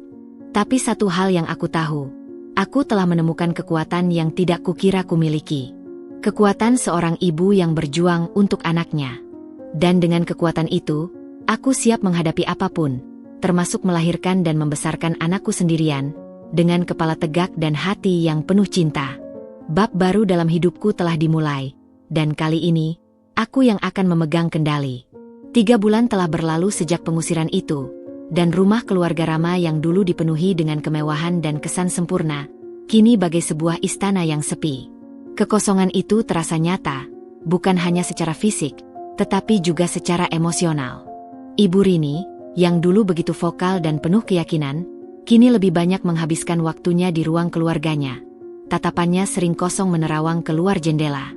Keyakinan mutlaknya yang dulu mengeras seperti batu, mulai retak oleh bisikan-bisikan halus dari luar. Suatu sore, Ibu Rini kebetulan bertemu dengan Bu Siska, tetangga yang rumahnya bersebelahan, di sebuah pasar swalayan. Setelah basa-basi singkat tentang cuaca dan harga barang, Bu Siska berkata dengan suara rendah, penuh arti, "Ibu Rini, saya lihat menantu ibu yang dulu, Dinda, kemarin. Di taman dekat sini." Ibu Rini mendadak tegang. "Oh, ya?" katanya, berusaha terdengar acuh tak acuh sambil memeriksa sebuah kaleng sup. "Iya, dia sedang menggendong bayinya. Cantik sekali bayinya," lanjut Bu Siska, matanya berbinar. "Dan, ya ampun, ibu, wajahnya itu mirip sekali dengan Rama waktu masih bayi. Persis. Itu mata, hidungnya, semuanya." Sebongkah es seolah menyumbat tenggorokan Ibu Rini. Dia berusaha menelan, tapi rasanya sulit. "Banyak bayi yang mirip," bantahnya lemah, tapi hatinya mulai berdebar tidak karuan. "Tidak, Ibu. Ini lain. Ini benar-benar seperti fotonya Rama yang dulu ibu tunjukkan pada saya," sahut Bu Siska dengan yakin. "Saya sampai tertegun melihatnya. Dinda juga terlihat sangat sehat dan bahagia." "Sayang sekali, ya." "Sayang sekali apa?" tanya Ibu Rini, suaranya sedikit tinggi. Bu Siska tampak ragu, lalu melanjutkan dengan suara lebih pelan. "Sayang, keluarga tidak bisa menikmati masa-masa indah bersama cucu pertama. Padahal, jelas-jelas itu darah daging sendiri." Kata-kata itu menggantung di udara, menusuk-nusuk Ibu Rini seperti jarum-jarum halus. Dia mengakhiri percakapan itu dengan cepat, berdalih ada janji lain. Tapi sepanjang perjalanan pulang, kata-kata Bu Siska terus bergema di kepalanya. Mirip sekali dengan Rama, darah daging sendiri. Sesampainya di rumah, Ibu Rini langsung menuju kamar Rama. Anaknya itu tampak semakin kurus dan muram sejak kepergian Dinda. Dia jarang keluar kamar, dan bisnis keluarganya mulai terbengkalai. "Rama, ibu tadi ketemu Bu Siska. Dia bilang dia melihat Dinda dan bayinya," ujar Ibu Rini, mencoba membuka percakapan. Rama yang sedang berbaring di tempat tidur, langsung duduk. Matanya, yang lama redup, tiba-tiba menunjukkan secercah minat. "Dia, bagaimana kabarnya? Dan bayinya? Laki-laki atau perempuan?" Ibu tidak tanya detail. Tapi kata Bu Siska, "Bayinya mirip dengan kamu waktu kecil." Suara Ibu Rini bergetar. Rama memejamkan mata, wajahnya berkerut kesakitan. "Ibu, dari dulu aku bilang, kita mungkin salah. Aku kenal Dinda. Dia tidak mungkin berselingkuh. Tapi foto itu, nak, dan pesan itu," bantah Ibu Rini, tapi kali ini, suaranya tidak lagi seyakin dulu. Keraguan mulai menggerogoti keyakinannya. "Foto bisa diedit. Pesan bisa dikirim oleh siapa saja yang ingin menghancurkan kita," teriak Rama, frustasi. "Ibu, kita membuang istriku dan mungkin anak kandung kita sendiri hanya karena sebuah kecurigaan." Ibu Rini terdiam. Untuk pertama kalinya, dia tidak punya jawaban. Dia ingat tatapan mata Dinda yang jujur, air matanya yang tulus, dan tekadnya yang kuat saat membela diri. Dia juga ingat bagaimana dirinya sendiri dengan mudahnya menerima bukti itu tanpa penyelidikan lebih lanjut, didorong oleh prasangka dan keinginan untuk mengontrol kehidupan anaknya. Kembali ke ruang keluarganya, Ibu Rini mengambil album foto lama. Dia membuka halaman demi halaman, hingga sampai pada foto-foto Rama saat masih bayi. Mata birunya yang teduh, hidungnya yang mancung, bentuk bibirnya yang khas. Dan kemudian, ingatannya tentang penampakan sekilas Dinda di taman, dengan bayi dalam gendongannya, seperti yang diceritakan Bu Siska, tiba-tiba menjadi sangat jelas dan menyakitkan di benaknya. "Astaga!" bisiknya sendiri, tangannya gemetar memegangi album. Apa yang sudah kita perbuat?" Penyesalan, yang selama ini dia coba tekan dan sangkal, kini datang menghantam seperti gelombang pasang. Itu adalah perasaan yang lebih menyiksa daripada kemarahan atau kebencian. Ini adalah rasa sakit yang dalam dan tumpul, mengetahui bahwa dirinya mungkin telah melakukan kesalahan yang tidak dapat diperbaiki. Kemenangan yang dulu dia rasakan saat berhasil mengusir Dinda, kini berubah menjadi abu di mulutnya. Dia telah memenangkan pertempuran, tetapi sangat mungkin telah kehilangan perang. Kehilangan seorang menantu yang sebenarnya baik, dan yang paling menyakitkan, seorang cucu yang jelas-jelas adalah darah dagingnya sendiri. Malam itu, Ibu Rini tidak bisa tidur. Bisikan-bisikan dari tetangga itu berubah menjadi teriakan dalam pikirannya. Dan untuk pertama kalinya, air mata penyesalan yang pahit mulai membasahi pipinya. Dia mulai menyadari bahwa karma terbesar mungkin bukanlah kemiskinan atau kesengsaraan, melainkan harus hidup dengan penyesalan yang menggerogoti jiwa, mengetahui bahwa kebahagiaan yang seharusnya bisa mereka miliki telah mereka hancurkan dengan tangan mereka sendiri. Penyesalan yang mulai menggerogoti Ibu Rini hanyalah permulaan dari badai yang perlahan-lahan menerpa keluarga mereka. Rumah mewah yang dulu menjadi simbol kesuksesan dan keutuhan keluarga, kini berubah menjadi sebuah sangkar emas yang penuh dengan kegelisahan dan kesuraman. Karma, bagai seorang penenun yang sabar, mulai menyatukan benang-benang akibat dari tindakan mereka dahulu.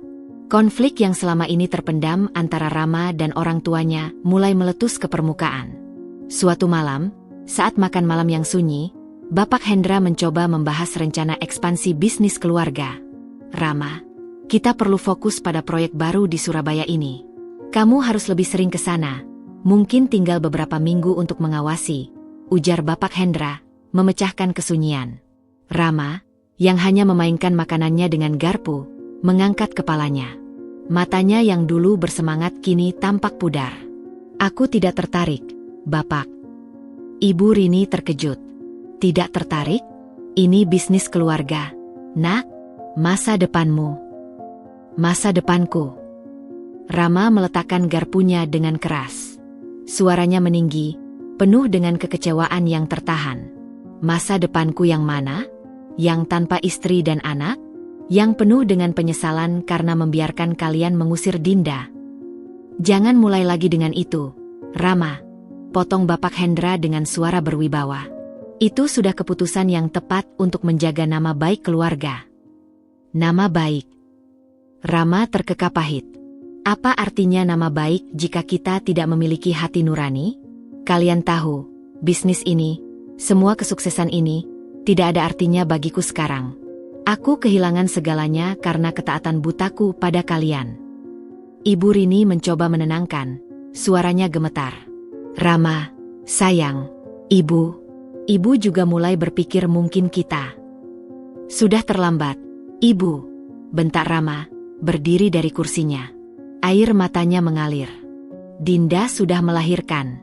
Aku punya anak, dan aku bahkan tidak ada di sana. Aku tidak tahu apakah anakku laki-laki atau perempuan, sehat atau tidak. Dan itu salahku. Salah kita. Dia menatap orang tuanya dengan penuh kepedihan. Aku tidak bisa lagi memikirkan bisnis ini. Urus saja sendiri. Aku tidak peduli lagi. Setelah kejadian itu, Rama semakin menjauh. Dia menghabiskan waktunya di kamar, atau pergi tanpa tujuan jelas. Bisnis keluarga yang dulu dikelola dengan rapi mulai terbengkalai. Tanpa semangat dan perhatian Rama, beberapa proyek penting mengalami kemunduran. Partner bisnis mulai mengeluh tentang komunikasi yang tidak lancar dan keputusan yang tertunda. Lihat apa yang telah kau lakukan, Rini.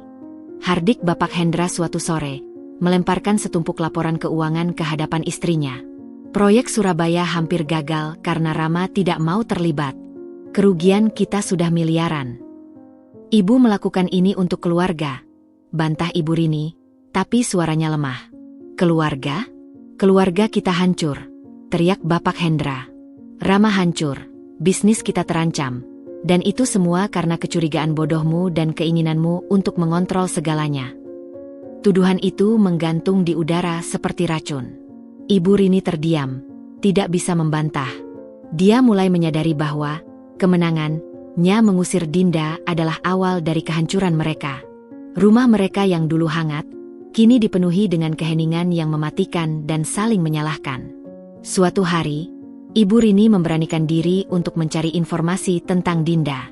Melalui kenalannya, dia mengetahui bahwa Dinda telah melahirkan bayi laki-laki yang sehat, dan dia tinggal bersama seorang sahabatnya.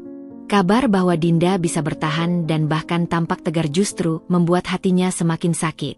Dia berharap Dinda menderita, tapi kenyataannya, Dinda justru bangkit dan melanjutkan hidupnya. Sementara mereka, yang merasa lebih tinggi dan berkuasa, justru terpuruk dalam kesedihan dan penyesalan mereka sendiri. Karma tidak selalu datang dalam bentuk bencana dramatis. Terkadang, karma adalah kehampaan yang perlahan-lahan menggerogoti kebahagiaan. Karma adalah harus menyaksikan bisnis yang dibangun bertahun-tahun mulai runtuh karena konflik internal. Karma adalah melihat anak satu-satunya berubah menjadi bayangan dari dirinya yang dulu, penuh dengan kepahitan dan rasa bersalah. Dan yang paling menyiksa, karma adalah mengetahui bahwa seseorang di luar sana, Dinda dan cucunya, telah menemukan kedamaian dan kebahagiaan tanpa mereka, sementara mereka terjebak dalam neraka yang mereka ciptakan sendiri. Malam itu, Ibu Rini berdiri di balkon, memandang kota yang terang benderang. Dia ingat senyum Dinda yang tulus, dan tawa Rama yang dulu sering memenuhi rumah. Kini, yang tersisa hanya kesunyian. Air mata penyesalannya mengalir deras, tapi tidak ada yang peduli. Mereka telah membuang orang yang peduli pada mereka, dan kini mereka harus menghadapi konsekuensinya. Sebuah kehidupan yang kaya secara materi, tetapi miskin secara kebahagiaan, sebuah keluarga yang utuh secara fisik, tetapi hancur berantakan di dalam. Karma sedang bekerja, dan rasanya lebih pahit dari yang pernah dia bayangkan. Kesan sudah berusia 2 bulan. Wajahnya semakin jelas menunjukkan kemiripan yang tak terbantahkan dengan foto-foto masa kecil Rama. Setiap kali aku memandangnya, ada rasa sakit yang tumpul, tapi juga sebuah kebanggaan yang dalam. Aku telah berhasil melewati masa-masa tersulit dengan bayiku yang sehat dan cantik ini. Hidupku bersama Sari dan Andi telah menemukan ritmenya sendiri. Sebuah ritme yang sederhana, penuh kerja keras, namun dipenuhi dengan cinta dan dukungan yang tulus. Hari itu adalah jadwal kontrol rutin Kesan ke dokter anak. Aku sudah merasa cukup kuat untuk keluar sendiri dengan bayi. Dengan menggunakan gendongan, aku mengantri Kesan yang tertidur pulas di dadaku. Kliniknya ramai, penuh dengan orang tua dan bayi. Suasana seperti ini dulu akan membuatku sedih, mengingatkanku pada mimpi yang hancur. Tapi sekarang, aku bisa melihatnya dengan netral. Aku telah berdamai dengan jalan hidupku yang baru. Aku sedang berdiri di dekat pintu, menunggu panggilan, sambil memperhatikan Kesan yang tidur dengan mulut mungilnya sedikit terbuka. Tiba-tiba, aku merasakan sebuah getaran aneh, seperti ada yang mengamatiku. Perlahan, aku mengangkat pandanganku. Dan di seberang ruangan, berdiri Ibu Rini. Dia tampak lebih tua dari ingatanku. Rambutnya yang selalu rapi kini ada beberapa helai yang acak-acakan. Ada lingkaran hitam di bawah matanya, dan postur tubuhnya yang dulu selalu tegak, kini sedikit membungkuk. Dia sedang menemani seorang kerabat yang mungkin juga punya janji dengan dokter. Tatapannya tertuju padaku, atau lebih tepatnya, pada Kesan yang kugendong. Dia terpana. Mulutnya sedikit terbuka, matanya membelalak. Aku bisa melihat dengan jelas bagaimana wajahnya berubah dari sekadar mengenali, menjadi terkejut, lalu akhirnya hancur. Tatapannya terpaku pada wajah Kesan yang sedang tertidur. Dari jarak beberapa meter, kemiripan itu pasti terlihat begitu jelas, begitu tak terbantahkan. Mata, hidung, bentuk kepala, semuanya adalah cetakan kecil dari putranya. Untuk sesaat yang terasa lama, kami hanya saling memandang. Di matanya, aku bisa membaca sebuah badai emosi, rasa tidak percaya, penyesalan yang dalam, dan sebuah kerinduan yang begitu menyakitkan hingga membuatnya terlihat rapuh. Tangannya gemetar memegangi tasnya. Aku sendiri merasa seperti ditembak. Jantungku berdebar kencang, campuran antara kemarahan lama, rasa sakit, dan sebuah kepuasan yang dingin melihat reaksinya. Kuteruskan tatapanku, tidak menunduk, tidak pula tersenyum. Aku membiarkan dia melihat. Membiarkan dia menelan realita yang selama ini dia tolak. Dia mengambil langkah kecil ke arahku, seakan ditarik oleh sebuah magnet yang tidak terlihat. Bibirnya bergetar, seolah ingin berkata sesuatu. Mungkin sebuah permintaan maaf, mungkin sebuah pertanyaan. Tapi sebelum dia bisa mengucapkan sepatah kata pun, suara perawat memanggil namaku. Bu Dinda dan Kesan, silakan ke ruang 2. Suara itu memutus mantra yang menyelimuti kami. Aku mengalihkan pandanganku dari Ibu Rini, seakan-akan dia hanyalah seorang asing yang tidak penting. Dengan tenang, aku menepuk-nepuk punggung Kesan dan berjalan mengikuti perawat, merasakan tatapan Ibu Rini yang membakar di punggungku. Sesaat sebelum pintu ruang pemeriksaan tertutup, Aku menoleh sekali lagi. Ibu Rini masih berdiri di tempat yang sama, terpaku. Wajahnya pucat, dan satu tangannya menutup mulutnya. Dia tampak seperti orang yang baru saja melihat hantu. Hantu dari kesalahan masa lalu yang datang untuk menghantuinya. Saat pintu tertutup, aku menarik napas dalam-dalam. Pertemuan tak terduga ini mengocok emosiku lebih dari yang kukira. Tapi di balik gejolak itu, ada sebuah ketenangan yang aneh. Dia telah melihat buktinya. Dia telah melihat kebenaran dengan matanya sendiri. Tidak ada lagi yang bisa dibantah. Dokter bilang kamu sehat sekali, nak. Bisikku pada Kesan yang sudah terbangun dan mengeluarkan suara sio kecil. Kamu anak yang kuat. Suatu hari nanti, mereka akan menyadari betapa mereka telah kehilangan. Sementara aku meninggalkan klinik dengan Kesan dalam pelukanku, aku tahu Ibu Rini pulang dengan membawa sebuah beban yang jauh lebih berat. Bayangan wajah cucunya yang adalah cermin dari anaknya sendiri. Sebuah pengingat yang tak terbantahkan akan kesalahan fatal yang mereka perbuat. Pertemuan singkat itu mungkin tidak mengubah apapun dalam hidupku. Tapi bagi Ibu Rini, itu adalah sebuah gempa yang mengguncang fondasi keyakinannya yang sudah rapuh. Karma tidak perlu berteriak. Kadang, dia hanya perlu menunjukkan sebuah kebenaran dalam keheningan. Malam setelah pertemuan tak terduga di klinik itu, ponselku bergetar. Layar menunjukkan nomor yang sudah tidak asing lagi. Sebuah nomor yang dulu kuhapus dari kontak tapi tak pernah bisa kuhapus dari ingatan. Ibu Rini. Jantungku berdebar kencang, campuran antara kemarahan dan keingintahuan. Setelah 3 kali berdering, dengan jari yang sedikit gemetar, aku mengangkatnya. Aku memutuskan untuk tidak berbicara lebih dulu. Dinda? Suara Ibu Rini di seberang sana terdengar parau dan tidak seperti biasanya yang penuh wibawa. Ada getaran halus di nadanya. Ini Ibu. Apa yang Ibu inginkan? Tanyaku, berusaha menjaga suara tetap datar dan dingin. Kesan sedang tidur nyenyak di boksnya di sampingku, dan aku tidak ingin ada emosi negatif yang mengganggu ketenangannya. Dinda. Ibu melihat kamu di klinik tadi. Dengan bayi itu. Suaranya tercekat. Namanya Kesan. Koreksiku tajam. Dan ya, saya dan anak saya ada di sana untuk kontrol rutin. Dia sangat. Aku bisa mendengar tarikan napas dalam dari seberang. Dia sangat mirip dengan Rama waktu bayi. Aku diam. Aku membiarkan dia menelan kenyataan pahit itu sendiri. Keheningan di telepon terasa berat dan menegangkan. Dinda, Ibu ingin meminta maaf. Kalimat itu keluar seperti sebuah desahan. Ibu rasa, Ibu dan Bapak mungkin terburu-buru. Mungkin terburu-buru, ulangku, tidak bisa menahan sarkasme yang pedas. Ibu menyebut saya pengkhianat, mengusir saya saat hamil besar, dan menuduh anak saya bukan darah daging keluarga, hanya berdasarkan sebuah foto yang jelas-jelas dipotong dan pesan anonim. Itu bukan terburu-buru, Ibu. Itu kejahatan. Aku tahu sekarang. Teriaknya tiba-tiba, suaranya pecah oleh isakan. Aku bisa membayangkannya menangis di seberang sana. Tapi Ibu hanya ingin melindungi Rama. Ibu tidak tahu. Ibu salah. Ibu mohon, Dinda. Beri Ibu kesempatan. Biarkan Ibu bertemu cucu Ibu. Biarkan Ibu menebus kesalahan. Permintaan itu, yang dulu sangat kuinginkan, kini terasa hampa dan terlalu terlambat. Aku melihat Kesan yang sedang tidur dengan damai. Dia tidak butuh orang yang dengan mudahnya membuangnya bahkan sebelum dia lahir. Tidak, Ibu. Kataku dengan tegas, suaraku tenang tapi penuh keyakinan. Saya tidak bisa mengizinkan itu. Bukan sekarang. Tapi kenapa? Ibu sudah minta maaf. Ratapnya. Karena maaf saja tidak cukup.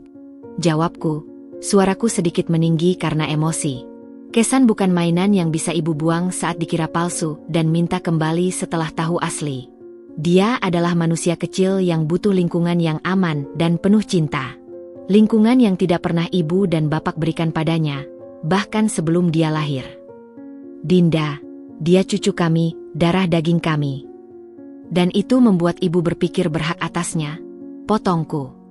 Setelah semua yang Ibu lakukan, Ibu lupa begitu mudahnya Ibu menyangkal hubungan darah itu ketika itu cocok dengan narasi Ibu? Tidak, Ibu. Kami butuh waktu. Saya butuh waktu untuk memastikan bahwa Ibu benar-benar berubah, bahwa ini bukan hanya karena Ibu terkejut melihat kemiripannya dengan Rama. Dia terdiam, hanya isak tangisnya yang terdengar. Karma terbesar untuk Ibu dan Bapak, lanjutku, dengan ketenangan yang mengejutkan diriku sendiri, adalah harus hidup dengan penyesalan dan ketidaktahuan. Mengetahui bahwa cucu Ibu ada di luar sana, sehat dan cantik, tapi Ibu tidak punya hak untuk bertemu atau mengasuhnya. Itu konsekuensi dari pilihan Ibu. Ibu harus menerimanya. Tidak, tolong, Dinda. Saya harus pergi sekarang. Ibu, Kesan akan bangun untuk menyusu. Selamat malam. Aku menutup telepon sebelum dia bisa membalas. Tanganku gemetar. Percakapan itu menguras emosiku. Aku mendekati box Kesan dan membelai pipinya yang lembut. Mama akan melindungimu, sayang, bisikku. Mama tidak akan membiarkan siapapun menyakitimu lagi. Suatu hari nanti, jika mereka benar-benar berubah, mungkin. Tapi bukan sekarang.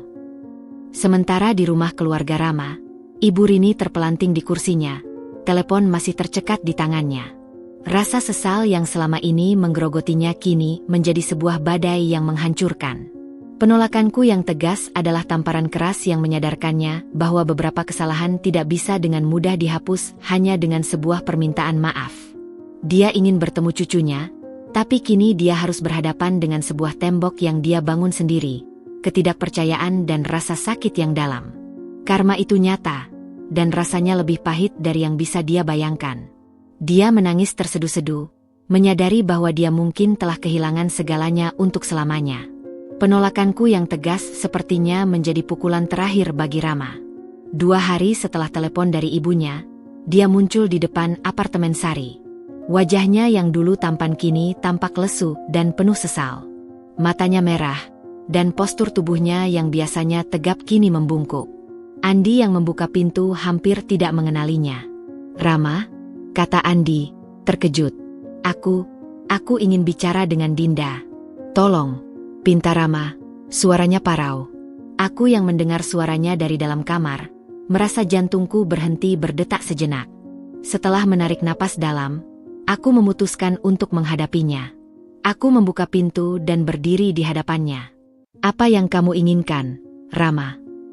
"Din, aku." Dia terlihat kesulitan mencari kata-kata. "Aku tidak bisa begini terus. Aku harus tahu kebenarannya." "Kamu sudah memilih kebenaran versi orang tuamu dulu," jawabku dingin. "Aku tahu. Aku bodoh. Aku lemah," teriaknya, tangan mengepal di sisi tubuhnya. "Tapi tolong, beri aku kesempatan untuk mendengarkan sekarang. Aku sudah mencari Bima." Nama itu membuatku terkejut. Kamu menghubungi Bima?" "Iya.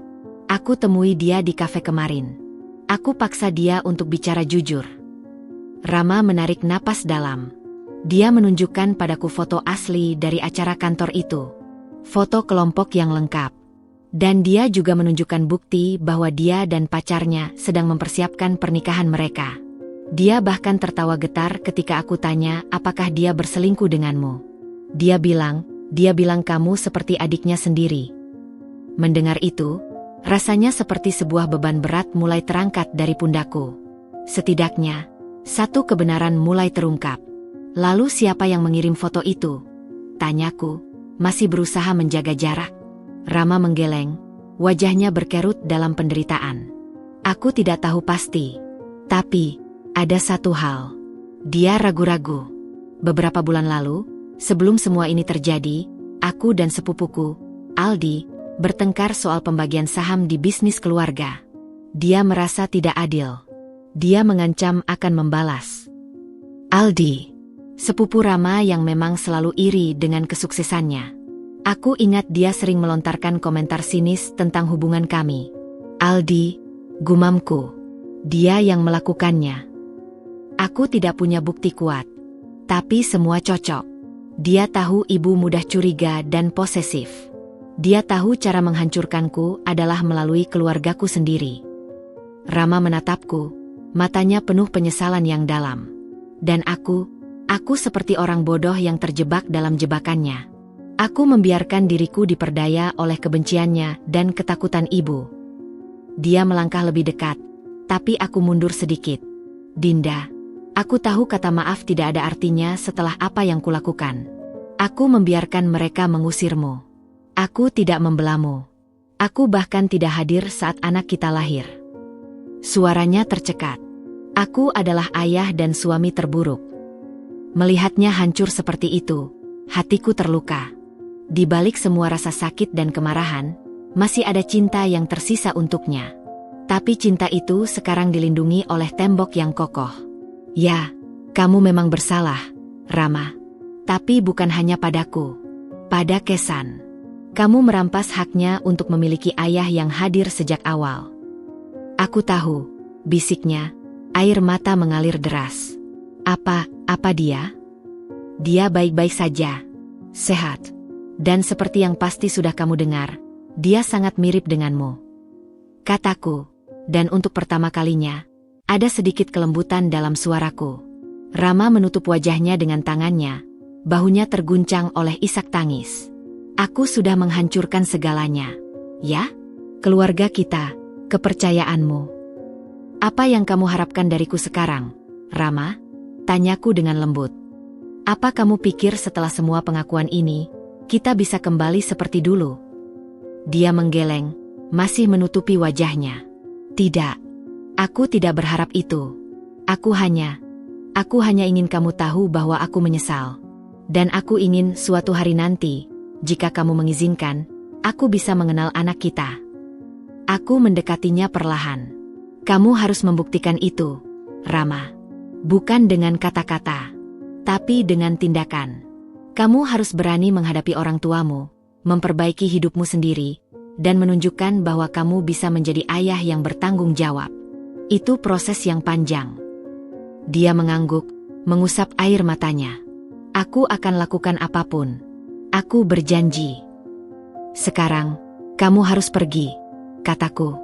Aku butuh waktu untuk memproses semua ini. Dia mengangguk lagi, lalu berbalik dan pergi dengan langkah gontai. Melihatnya pergi, hatiku sakit. Tapi ada sesuatu yang berbeda. Kebenaran akhirnya terungkap. Fitnah itu telah dibongkar. Tapi luka yang ditinggalkan masih terlalu dalam untuk disembuhkan hanya dengan pengakuan dan air mata. Perjalanan kami masih panjang, dan kali ini, aku yang akan memegang kendali atas hidupku dan masa depan Kesan. Minggu-minggu berlalu setelah pengakuan pahit Rama. Aku mencoba fokus pada Kesan dan pekerjaanku, tetapi bayangan pertemuan dengan Rama dan pengakuannya terus menghantuiku. Aku tahu dia menderita, dan di sudut hatiku yang paling lembut, aku masih merasakan sesuatu untuknya. Namun, rasa sakit itu masih terlalu segar. Ketidakpercayanya yang dulu bagai tembok tinggi yang masih kokoh berdiri. Suatu sore, saat aku sedang menyuapi Kesan bubur di dapur apartemen Sari, bel pintu berbunyi. Sari yang sedang membersihkan ruang tengah membukanya. Rama? Kudengar suara Sari yang terdaga keheranan. Aku segera berdiri, hati berdebar kencang. Apa yang dia lakukan di sini lagi? Dari balik pintu dapur, aku melihat Rama berdiri di ambang pintu.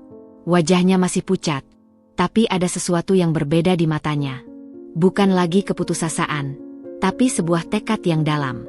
Dan yang membuatku terkesiap, di tangannya tergenggam erat sebuah amplop coklat tebal. Dinda, panggilnya. Suaranya lebih tegas dari pertemuan terakhir kami. Aku perlu bicara denganmu. Tolong. Sari menoleh padaku, menanyakan dengan tatapan apakah aku mau menerimanya. Setelah beberapa detik berpikir, aku mengangguk pelan. Sari pun mempersilakan Rama masuk dan memberinya ruang. Rama duduk di hadapanku, meletakkan amplop itu di atas meja. Kesan, yang melihat wajah baru, mengeluarkan suara sioo penasaran. Ini. Rama mendorong amplop itu ke arahku. Ini adalah surat pernyataan dari notaris.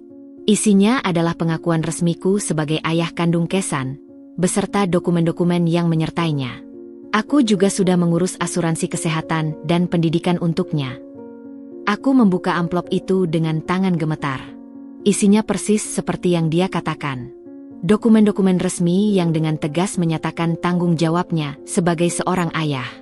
Dan ini, dia mengeluarkan sebuah buku tabungan dari saku jaketnya. Aku sudah memisahkan sebagian dari tabunganku untuk Kesan. Ini buku tabungan atas namanya. Aku akan menabung secara rutin untuk masa depannya. Aku memandangnya, takjub. Ini adalah tindakan nyata, bukan sekadar kata-kata. Tapi yang terpenting, lanjut Rama, suaranya bergetar, adalah ini. Dia mengambil napas dalam. Aku sudah menghadapi orang tuaku. Kemarin, aku memberitahu mereka tentang pertemuanku dengan Bima, tentang kecurigaanku pada Aldi, dan tentang penyesalanku yang dalam. Aku bilang pada mereka bahwa aku tidak akan lagi membiarkan mereka mengontrol hidupku. Bahwa aku akan memperbaiki kesalahanku padamu dan Kesan, dengan atau tanpa restu mereka. Mataku membelalak. Apa reaksi mereka? Ibu menangis. Bapak marah. Tapi kali ini, aku tidak mundur, Din. Aku bilang pada mereka, jika mereka ingin menjadi bagian dari kehidupan Kesan, mereka harus menghormatimu dan meminta maaf dengan sungguh-sungguh. Bukan seperti yang ibu lalui lewat telepon. Dia menatapku, matanya penuh harap dan penyesalan. Aku tahu ini tidak menghapus rasa sakit yang kau sediakan. Tapi aku ingin kamu tahu bahwa aku serius. Aku akan melakukan apapun untuk mendapatkan kepercayaanmu kembali, dan untuk menjadi ayah yang layak bagi Kesan. Dia lalu menatap Kesan yang sedang asyik memainkan sendoknya. Boleh aku memegang tangannya sebentar? Pinta Rama dengan suara lirih, penuh harap. Aku mengangguk pelan. Dengan hati-hati, Rama meraih tangan mungil Kesan. Begitu jari kecil Kesan menggenggam jari Rama, sebuah isakan keras terlepas dari mulut Rama. Dia menangis, bukan seperti tangisan penyesalan sebelumnya, tapi seperti tangisan seorang ayah yang akhirnya menyentuh anaknya untuk pertama kali. Dia sangat cantik, Din, bisiknya di sela tangis. Aku sangat menyesal telah melewatkan semua ini. Melihatnya menangis sambil memegangi tangan Kesan, tembok di hatiku retak sedikit. Ini bukan lagi Rama yang lemah dan tak berdaya. Ini adalah Rama yang berusaha bangkit, yang berani menghadapi konsekuensi, dan yang mengambil tindakan nyata. Aku masih marah padamu, Rama, kataku perlahan, suaraku serak. Dan aku masih tidak yakin kita bisa kembali seperti dulu. Dia mengangguk, masih tak bisa melepas pandangan dari Kesan. Aku mengerti. Aku tidak meminta kamu untuk memaafkanku sekarang. Aku hanya meminta kesempatan untuk membuktikan bahwa aku bisa berubah. Untuk Kesan. Tangis Rama di depan pintu hari itu bukan lagi tangisan seorang anak yang takut kehilangan ibunya, tapi tangisan seorang pria yang menyadari betapa berharganya sebuah keluarga, dan betapa dalam luka yang telah dia timbulkan. Itu adalah sebuah awal. Awal yang pahit dan penuh air mata, tapi setidaknya, sebuah awal yang jujur. Dan untuk pertama kalinya sejak lama, aku merasa ada secercah harapan bahwa mungkin, hanya mungkin, kami bisa menemukan jalan kami kembali, meski tidak akan pernah sama lagi. Setelah kunjungan Rama yang penuh emosi, aku menghabiskan waktu beberapa hari untuk merenung. Aku melihat dokumen-dokumen yang dia tinggalkan, merasakan tekadnya yang nyata dalam setiap tanda tangan dan angka yang tercantum. Aku juga memperhatikan perubahan sikapnya. Tidak ada lagi telepon atau kunjungan mendesak. Dia memberiku ruang, seperti yang kuminta. Itu adalah sebuah bentuk penghormatan yang sebelumnya tidak pernah dia tunjukkan. Namun, sebuah tekad telah matang dalam hatiku. Kebenaran telah terungkap, permintaan maaf telah diucapkan, dan tindakan perbaikan telah dimulai. Tapi ada satu hal yang masih harus kulakukan, bukan untuk mereka, tapi untuk diriku dan Kesan. Aku perlu menutup bab ini dengan caraku sendiri.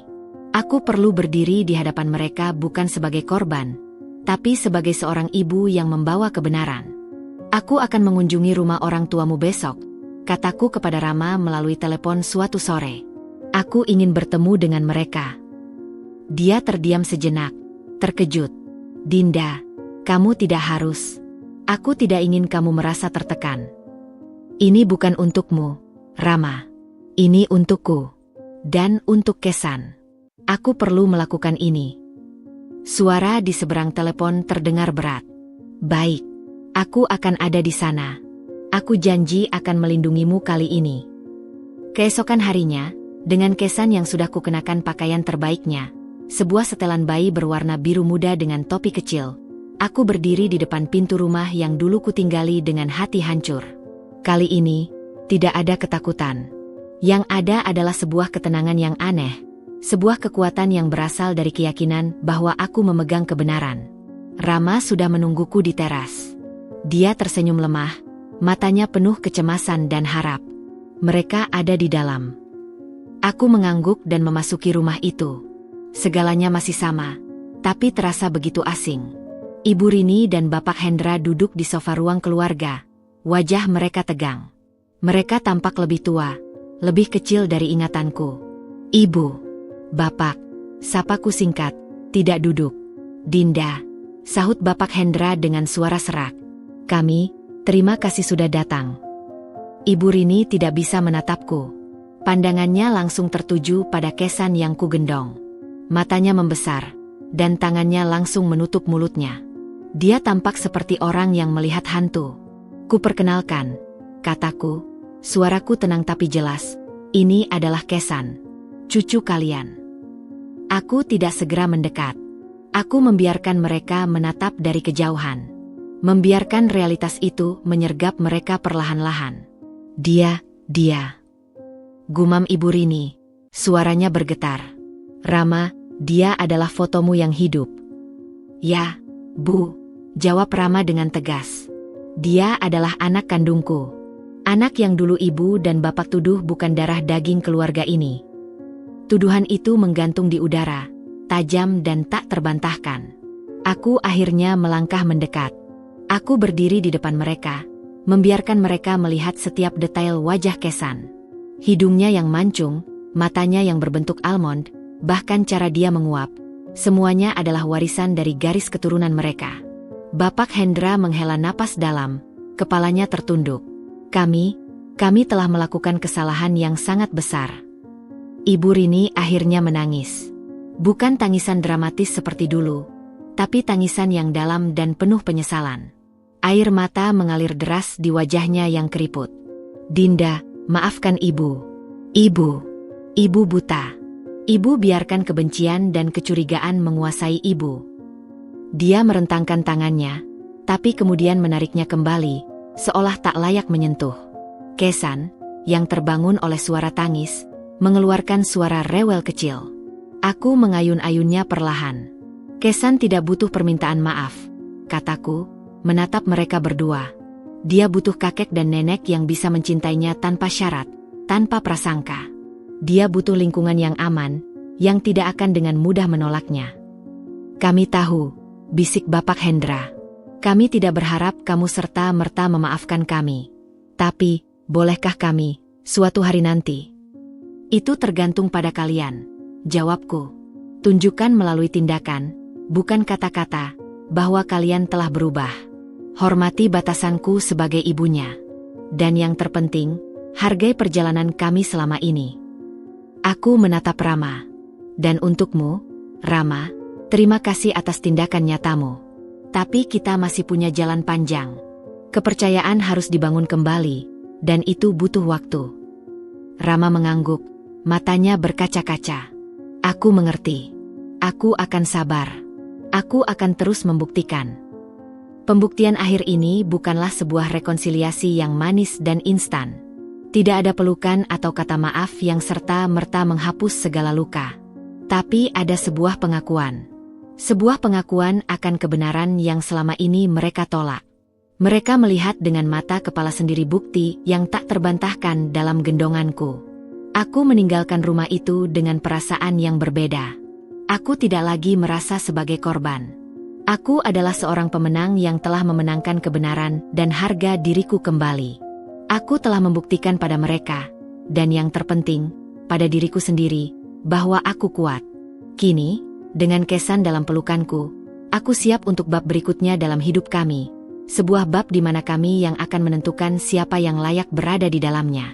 Pertemuan di rumah mertua itu bagai sebuah guncangan yang akhirnya menyadarkan mereka dari lamunan kesombongan mereka. Namun, kesadaran itu datang dengan harga yang mahal. Aku tidak serta-merta membuka pintu hatiku lebar-lebar bagi mereka. Sebaliknya, aku memilih untuk membangun pagar yang kokoh, sebuah batasan yang jelas yang harus mereka hormati jika ingin menjadi bagian dari kehidupan Kesan. Beberapa hari setelah pertemuan itu, Ibu Rini menelepon lagi. Suaranya terdengar lebih tenang, tapi masih penuh dengan keraguan dan rasa bersalah. Dinda, Ibu dan Bapak ingin mengunjungi kamu dan Kesan. Bolehkah kami datang akhir pekan ini? Aku menarik napas dalam. Tidak, Ibu. Belum saatnya. Tapi, kami hanya ingin melihatnya. Sebentar saja, pintanya, suaranya getir. Aku mengerti, Ibu. Tapi seperti yang sudah kukatakan, ini bukan tentang kalian. Ini tentang Kesan dan kenyamanannya. Dan saat ini, aku merasa kalian belum siap. Belum siap? Apa maksudmu, Dinda? Kami adalah kakek neneknya. Ya, secara biologis. Tapi menjadi kakek nenek bukan hanya soal genetik, Ibu. Itu soal tanggung jawab, kepercayaan, dan menciptakan lingkungan yang aman.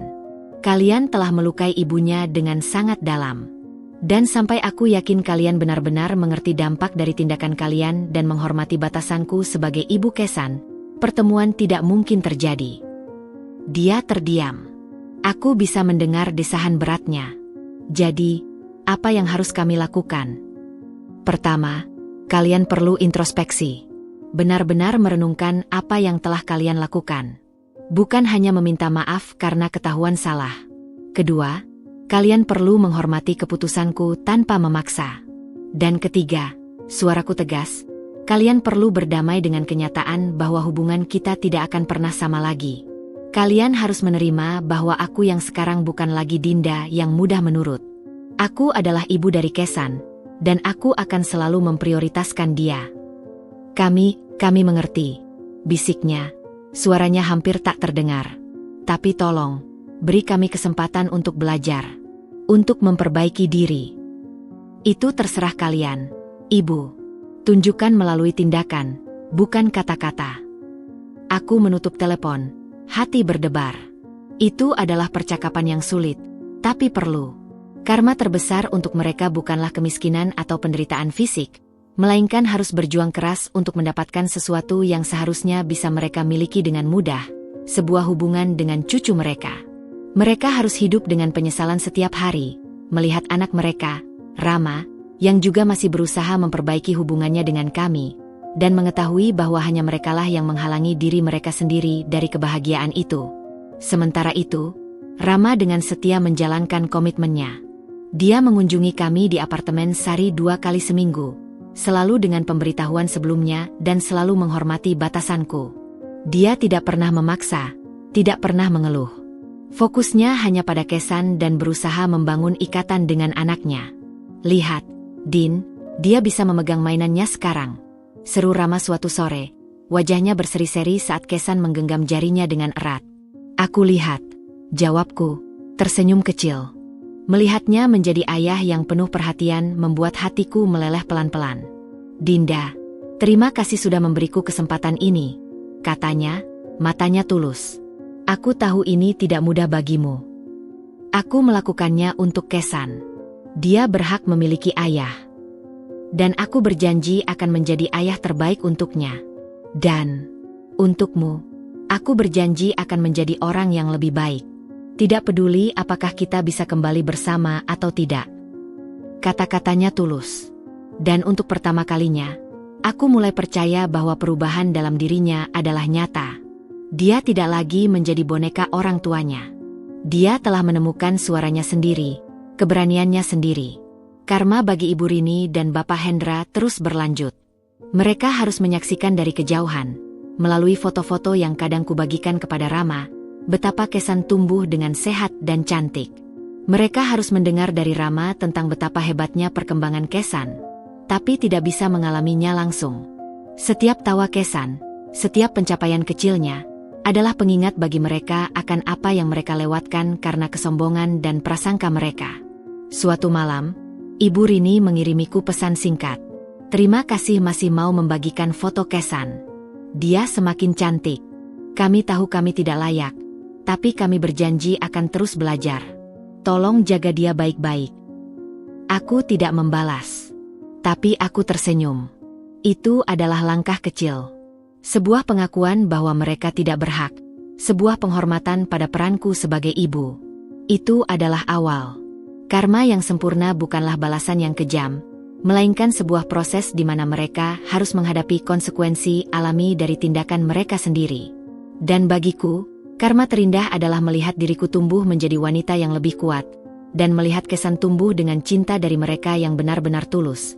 Aku, Rama yang berusaha, Sari, dan Andi.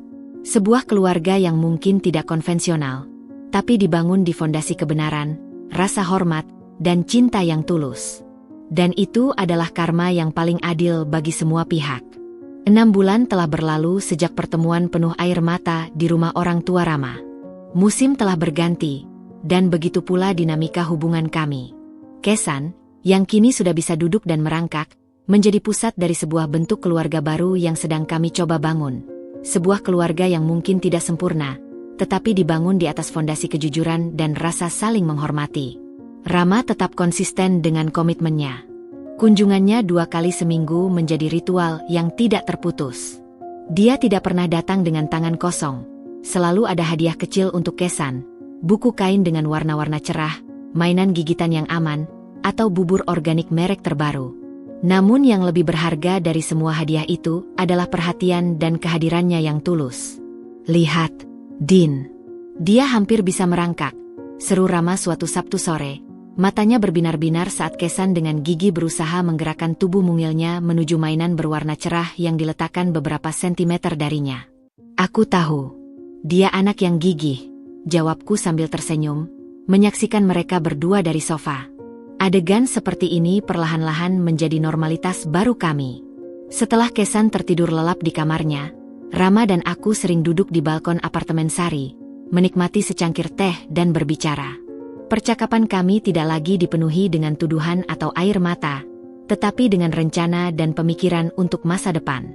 "Aku sedang mempertimbangkan untuk pindah ke apartemen yang lebih dekat dengan sini," ujar Rama suatu malam, matanya menatap lampu-lampu kota yang berkelap-kelip. "Agar aku bisa lebih sering mengunjungi Kesan tanpa harus macet-macetan lama." Aku memandangnya. "Kamu yakin? Bagaimana dengan orang tuamu?" Dia menghela napas. "Mereka masih berproses. Ibu masih sesekali menangis, tapi dia mulai memahami bahwa ini konsekuensi dari tindakannya. Aku sudah menjelaskan bahwa ini adalah keputusanku. Untuk menjadi ayah yang lebih baik, aku perlu mandiri, secara emosional dan finansial." "Finansial?" tanyaku penasaran. "Iya. Aku sudah membuka rekening terpisah dari bisnis keluarga. Aku juga mengambil proyek freelance di luar perusahaan. Aku ingin membiayai kehidupan Kesan, dan mungkin suatu hari nanti, kehidupan kita, dengan uangku sendiri, tanpa campur tangan atau pengaruh dari orang tua." Keputusanku itu membuatku terkesima. Ini adalah Rama yang berbeda. Rama yang berpikir dewasa dan bertanggung jawab. "Aku bangga padamu, Rama," kataku, dan aku menyadari bahwa kata-kata itu keluar dengan tulus. Dia tersenyum, sebuah senyum yang lebih ringan dari sebelumnya. "Terima kasih.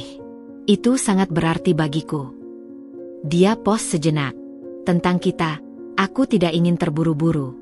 Aku tahu lukanya masih ada. Aku hanya ingin kamu tahu bahwa aku masih mencintaimu, Dinda. Tapi cinta itu sekarang berbeda. Lebih dalam. Lebih sabar. Aku mencintaimu sebagai wanita kuat yang telah melahirkan anak kami dan membesarkannya dengan begitu hebat. Dan aku menghormati ruang dan waktumu." Mendengar pengakuannya, hatiku berdesir. Perasaanku padanya memang belum sepenuhnya pulih. Masih ada rasa was-was, ketakutan bahwa suatu hari dia akan kembali menjadi pria lemah yang dulu. Tapi di sisi lain, aku juga melihat perubahan nyata dalam dirinya. Aku mulai mempercayai proses ini. "Hubungan kita seperti lukisan yang rusak, Rama," jawabku perlahan. "Kita tidak bisa mengecat ulang dan berpura-pura tidak ada retakannya. Tapi mungkin kita bisa membuat sebuah mozaik baru dari kepingan-kepingan yang ada. Sesuatu yang berbeda, tapi tidak kalah indahnya." Matanya berbinar penuh harap. Aku akan melakukan apapun untuk membangun mozaik itu bersamamu, Din. Kami tidak langsung kembali bersama. Itu akan terlalu cepat dan tidak adil bagi proses pemulihanku. Tapi kami mulai berkencan lagi. Terkadang, kami pergi berjalan-jalan ke taman bersama Kesan. Di sana, kami berbicara tentang impian kami, ketakutan kami, dan harapan kami untuk masa depan Kesan. Kami belajar mengenal satu sama lain lagi, bukan sebagai suami istri yang dipaksa oleh ikatan pernikahan, tetapi sebagai dua individu yang memilih untuk hadir dalam kehidupan masing-masing. Suatu hari, di taman, saat Kesan tertidur di kereta dorongnya, Rama memegang tanganku. Terima kasih sudah memberiku kesempatan untuk memperbaiki semuanya. Dinda, aku tahu ini bukan jalan yang mudah. Aku tidak langsung menarik tanganku. Ini juga untukku, Rama. Aku belajar untuk memaafkan, bukan untuk melupakan, tapi untuk melepaskan beban yang kubawa. Permulaan baru ini terasa asing dan menakutkan terkadang, tapi juga penuh dengan harapan. Kami tidak lagi berusaha kembali ke masa lalu yang kelam. Sebaliknya, kami perlahan-lahan membangun sebuah masa depan yang berbeda. Sebuah masa depan di mana komunikasi, kepercayaan, dan rasa hormat menjadi prioritas utama. Dan untuk saat ini, itu sudah lebih dari cukup. Setelah badai yang menerpa, kami akhirnya menemukan pelabuhan yang tenang, siap untuk memulai pelayaran baru dengan peta yang berbeda dan pelajaran yang berharga dari masa lalu. 1 tahun, 12 bulan yang penuh dengan lika-liku, air mata, dan perjuangan. Kini, Kesan sudah berulang tahun pertama. Bocah kecil itu sudah bisa berjalan tertatih-tatih, mengucapkan "Mama" dan "Papa" dengan jelas, serta memiliki kepribadian ceria yang mampu menerangi ruangan. Perayaan ulang tahunnya yang sederhana di taman dekat apartemen menjadi sebuah tonggak sejarah bagi kami semua. Yang mengejutkanku, Ibu Rini dan Bapak Hendra hadir. Mereka berdiri agak jauh di pinggir, tidak ingin mengganggu, hanya ingin menyaksikan. Setelah berbulan-bulan menghormati batasanku, setelah menunjukkan melalui tindakan, seperti mengirimkan hadiah kecil tanpa memaksa untuk bertemu, atau mengirim pesan singkat yang sopan menanyakan kabar Kesan, aku akhirnya mengizinkan mereka untuk hadir. Aku melihat cara mereka memandang Kesan, penuh dengan kekaguman dan rasa sesal yang dalam. Mereka tidak berani mendekat tanpa izinku.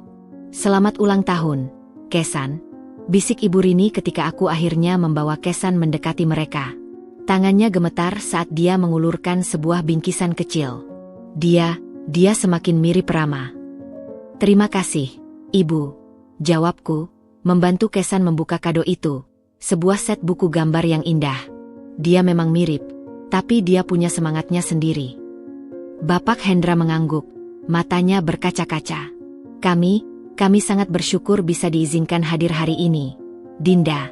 Terima kasih. Ini bukan rekonsiliasi yang dramatis. Tidak ada pelukan atau deklarasi maaf yang berlebihan. Tapi ada sebuah pengakuan diam-diam. Sebuah penerimaan bahwa hubungan kami telah berubah selamanya. Dan itu adalah konsekuensi yang harus mereka jalani. Mereka belajar untuk menghargai setiap momen yang diizinkan, sekecil apapun. Setelah pesta usai, dan tamu-tamu sudah pulang, hanya tersisa aku, Rama, dan Kesan yang tertidur lelap di ranjangnya. Rama membersihkan sisa-sisa pesta dengan tenang. "Terima kasih sudah mengizinkan mereka datang," kata Rama sambil membereskan piring kertas. "Itu sangat berarti bagi mereka. Dan bagiku. Mereka telah menunjukkan usaha, Rama." Perlahan-lahan, mereka belajar menghormati batasanku. Mereka tidak lagi memaksa atau memanipulasi. Itu yang kuhargai. Aku mengambil napas dalam. Luka itu masih ada. Aku tidak berpikir akan pernah sepenuhnya hilang. Tapi lukanya tidak lagi segar. Sekarang lukanya lebih seperti bekas luka. Sebuah pengingat yang tidak lagi sakit untuk disentuh, tapi meninggalkan pelajaran yang tak ternilai. Rama mendekat dan duduk di sebelahku. "Aku tahu. Dan aku tidak akan pernah memintamu untuk melupakannya. Bekas luka itu adalah bagian dari perjalanan kita. Bagian dari kita sekarang." Dia tidak salah. Bekas luka itu telah membentuk kami menjadi versi diri yang lebih kuat, lebih waspada, dan lebih menghargai arti kepercayaan. Hubunganku dengan Rama tidak lagi seperti kisah cinta fairy tale. Itu lebih dalam, lebih nyata. Kami telah melihat sisi terburuk satu sama lain, dan memilih untuk tetap bertahan, meski dalam bentuk yang berbeda. Kami memutuskan untuk tidak terburu-buru pindah bersama. Kami masih menikmati ruang kami masing-masing, tetapi kami juga menikmati waktu bersama sebagai sebuah keluarga. Keluarga yang dipilih, bukan lagi dipaksakan. Rama telah menjadi ayah yang luar biasa bagi Kesan, dan seorang partner yang mendukung bagiku. Dia tidak lagi takut untuk bersikap tegas terhadap orang tuanya ketika diperlukan, dan dia telah menemukan suaranya sendiri di dunia profesional. Suatu sore, kami berjalan-jalan bersama Kesan. Dia berlari-lari kecil di antara kami, tertawa riang setiap kali berhasil menangkap daun yang jatuh. "Papa, Mama, lihat," serunya, mengangkat sebuah daun merah. "Hebat, sayang," sahut Rama dan ku serentak, lalu kami saling memandang dan tersenyum. Di saat-saat sederhana seperti itulah, aku menyadari bahwa luka-luka itu memang masih ada. Tapi mereka tidak lagi mendefinisikan kami. Mereka hanyalah bagian dari mosaik kehidupan kami, sebuah mosaik yang terdiri dari kepingan-kepingan patah hati, tetes air mata, tapi juga potongan-potongan tawa, cinta baru, dan pengampunan yang tumbuh perlahan. Masa depan masih belum pasti. Tapi kali ini, kami tidak takut. Karena kami tahu, apapun yang terjadi, kami telah melewati badai terburuk dalam hidup. Dan kami berhasil selamat, dengan bekas luka sebagai bukti ketahanan kami, dan dengan hati yang lebih bijaksana untuk menjalani hari-hari yang akan datang. Luka itu mungkin tidak pernah sembuh total, tapi mereka telah berangsur pulih, berubah menjadi kekuatan yang mengikat kami dalam sebuah ikatan yang lebih autentik dan manusiawi.